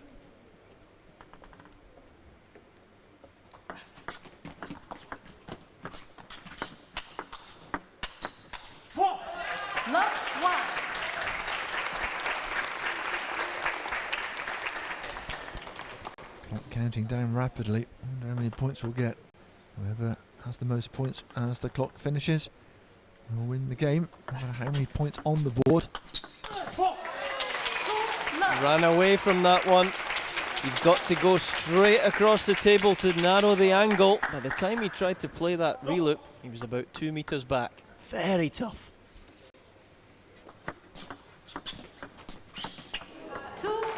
He's perfecting that net cord, isn't he? That's the second one. The thing is, when you take the ball as early as Drinkle does, and you've got his touch, it's always going to be quite close to the net cord. Misread it, always in trouble. There's time here for this to get very tight.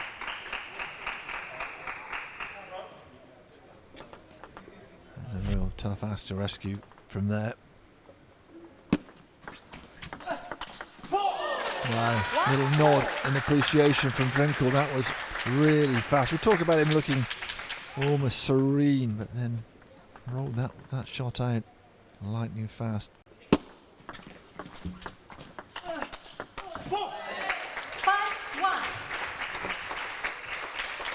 I think this one is sadly gone for the Englishman. Played so well there to get back into that third set. Samsonov, you just feel he's raised up another level. And all credit to him. 5-1. And taking more than 15 seconds on the towel, and what, 48 seconds left. That's clever stuff. I wonder whether you tweak the rules, say no towels. If it's less than 5 minutes, no towel breaks.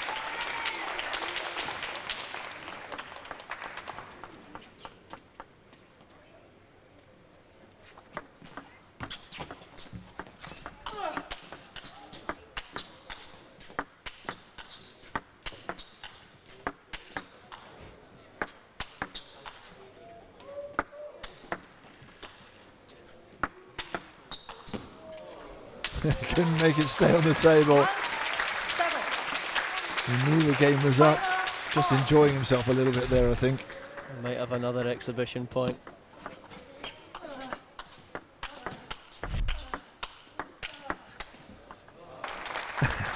He claims that one. Moral victory at the end, but he doesn't take the game or the match. Samsonov by 3-1. What an entertaining character though, and what an addition to T2. That victory will come, I'm sure, at some stage, hopefully in round 2 for him. Samsonov, excellent work. And that wraps up round 1 of T2, our 3 days of table tennis, our 36 matches.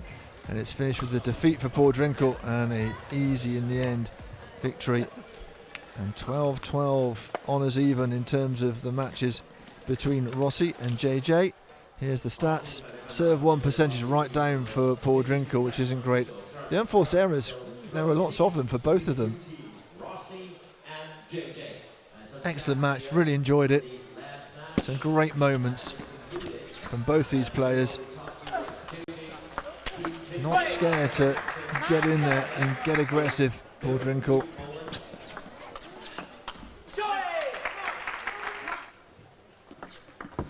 Understated serve, but it is very good from Samsonov. And it can be really powerful as well. It just doesn't look like he's going to unleash a shot, and then he does.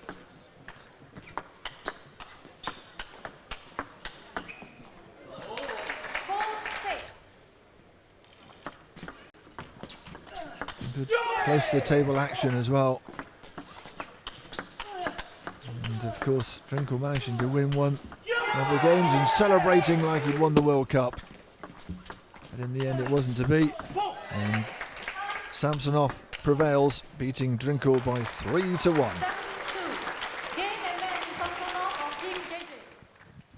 All right, welcome back. So it's dead even, 12 apiece. Now the two captains are here. Let's listen to what they have to say. So, Jörg, your comments briefly. Yeah, we are happy to get 12 games, but we had our chance for sure. We were up, and then Cancun, he lost 0-4. But he tried everything, so it was a nice match, nice rallies. In the end, we knew that Vladimir Samsonov will be there, and he has a lot of experience. 没有，我觉得这个非常有戏剧性嘛。绝对的。有谁看过会在比赛当中打平的？没有，现在就刚开始。There you go. 万里长征的第一步啊，确实啊，比赛非常的精彩。Okay, that's great. Everybody probably is happy with the settled result right here, 12 apiece, and now the full result is right here. And from day 3, this is the result of fixture number 6. The men's standings right here. Let's check it out as well. Chen Jian right now is leading the top 6 and followed by the bottom 6 right here. Let's check it out. The second page, yes indeed. And now the women's side. After the 3-day action, and right now Team Person is very impressive, leading. Well, as I said, this is just the beginning of 7 rounds, so 6 more rounds to come. And well, let's just see. The second round will take place on July the 11th, 4-day event right there. So hopefully we'll see you then. And that wraps up today's action, and round 1 is over. Once again, folks, thanks very much indeed for your participation. And we look forward to seeing you next month right here in July. Bye for now. Take care.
is brilliant. That 'cause I've got a plan.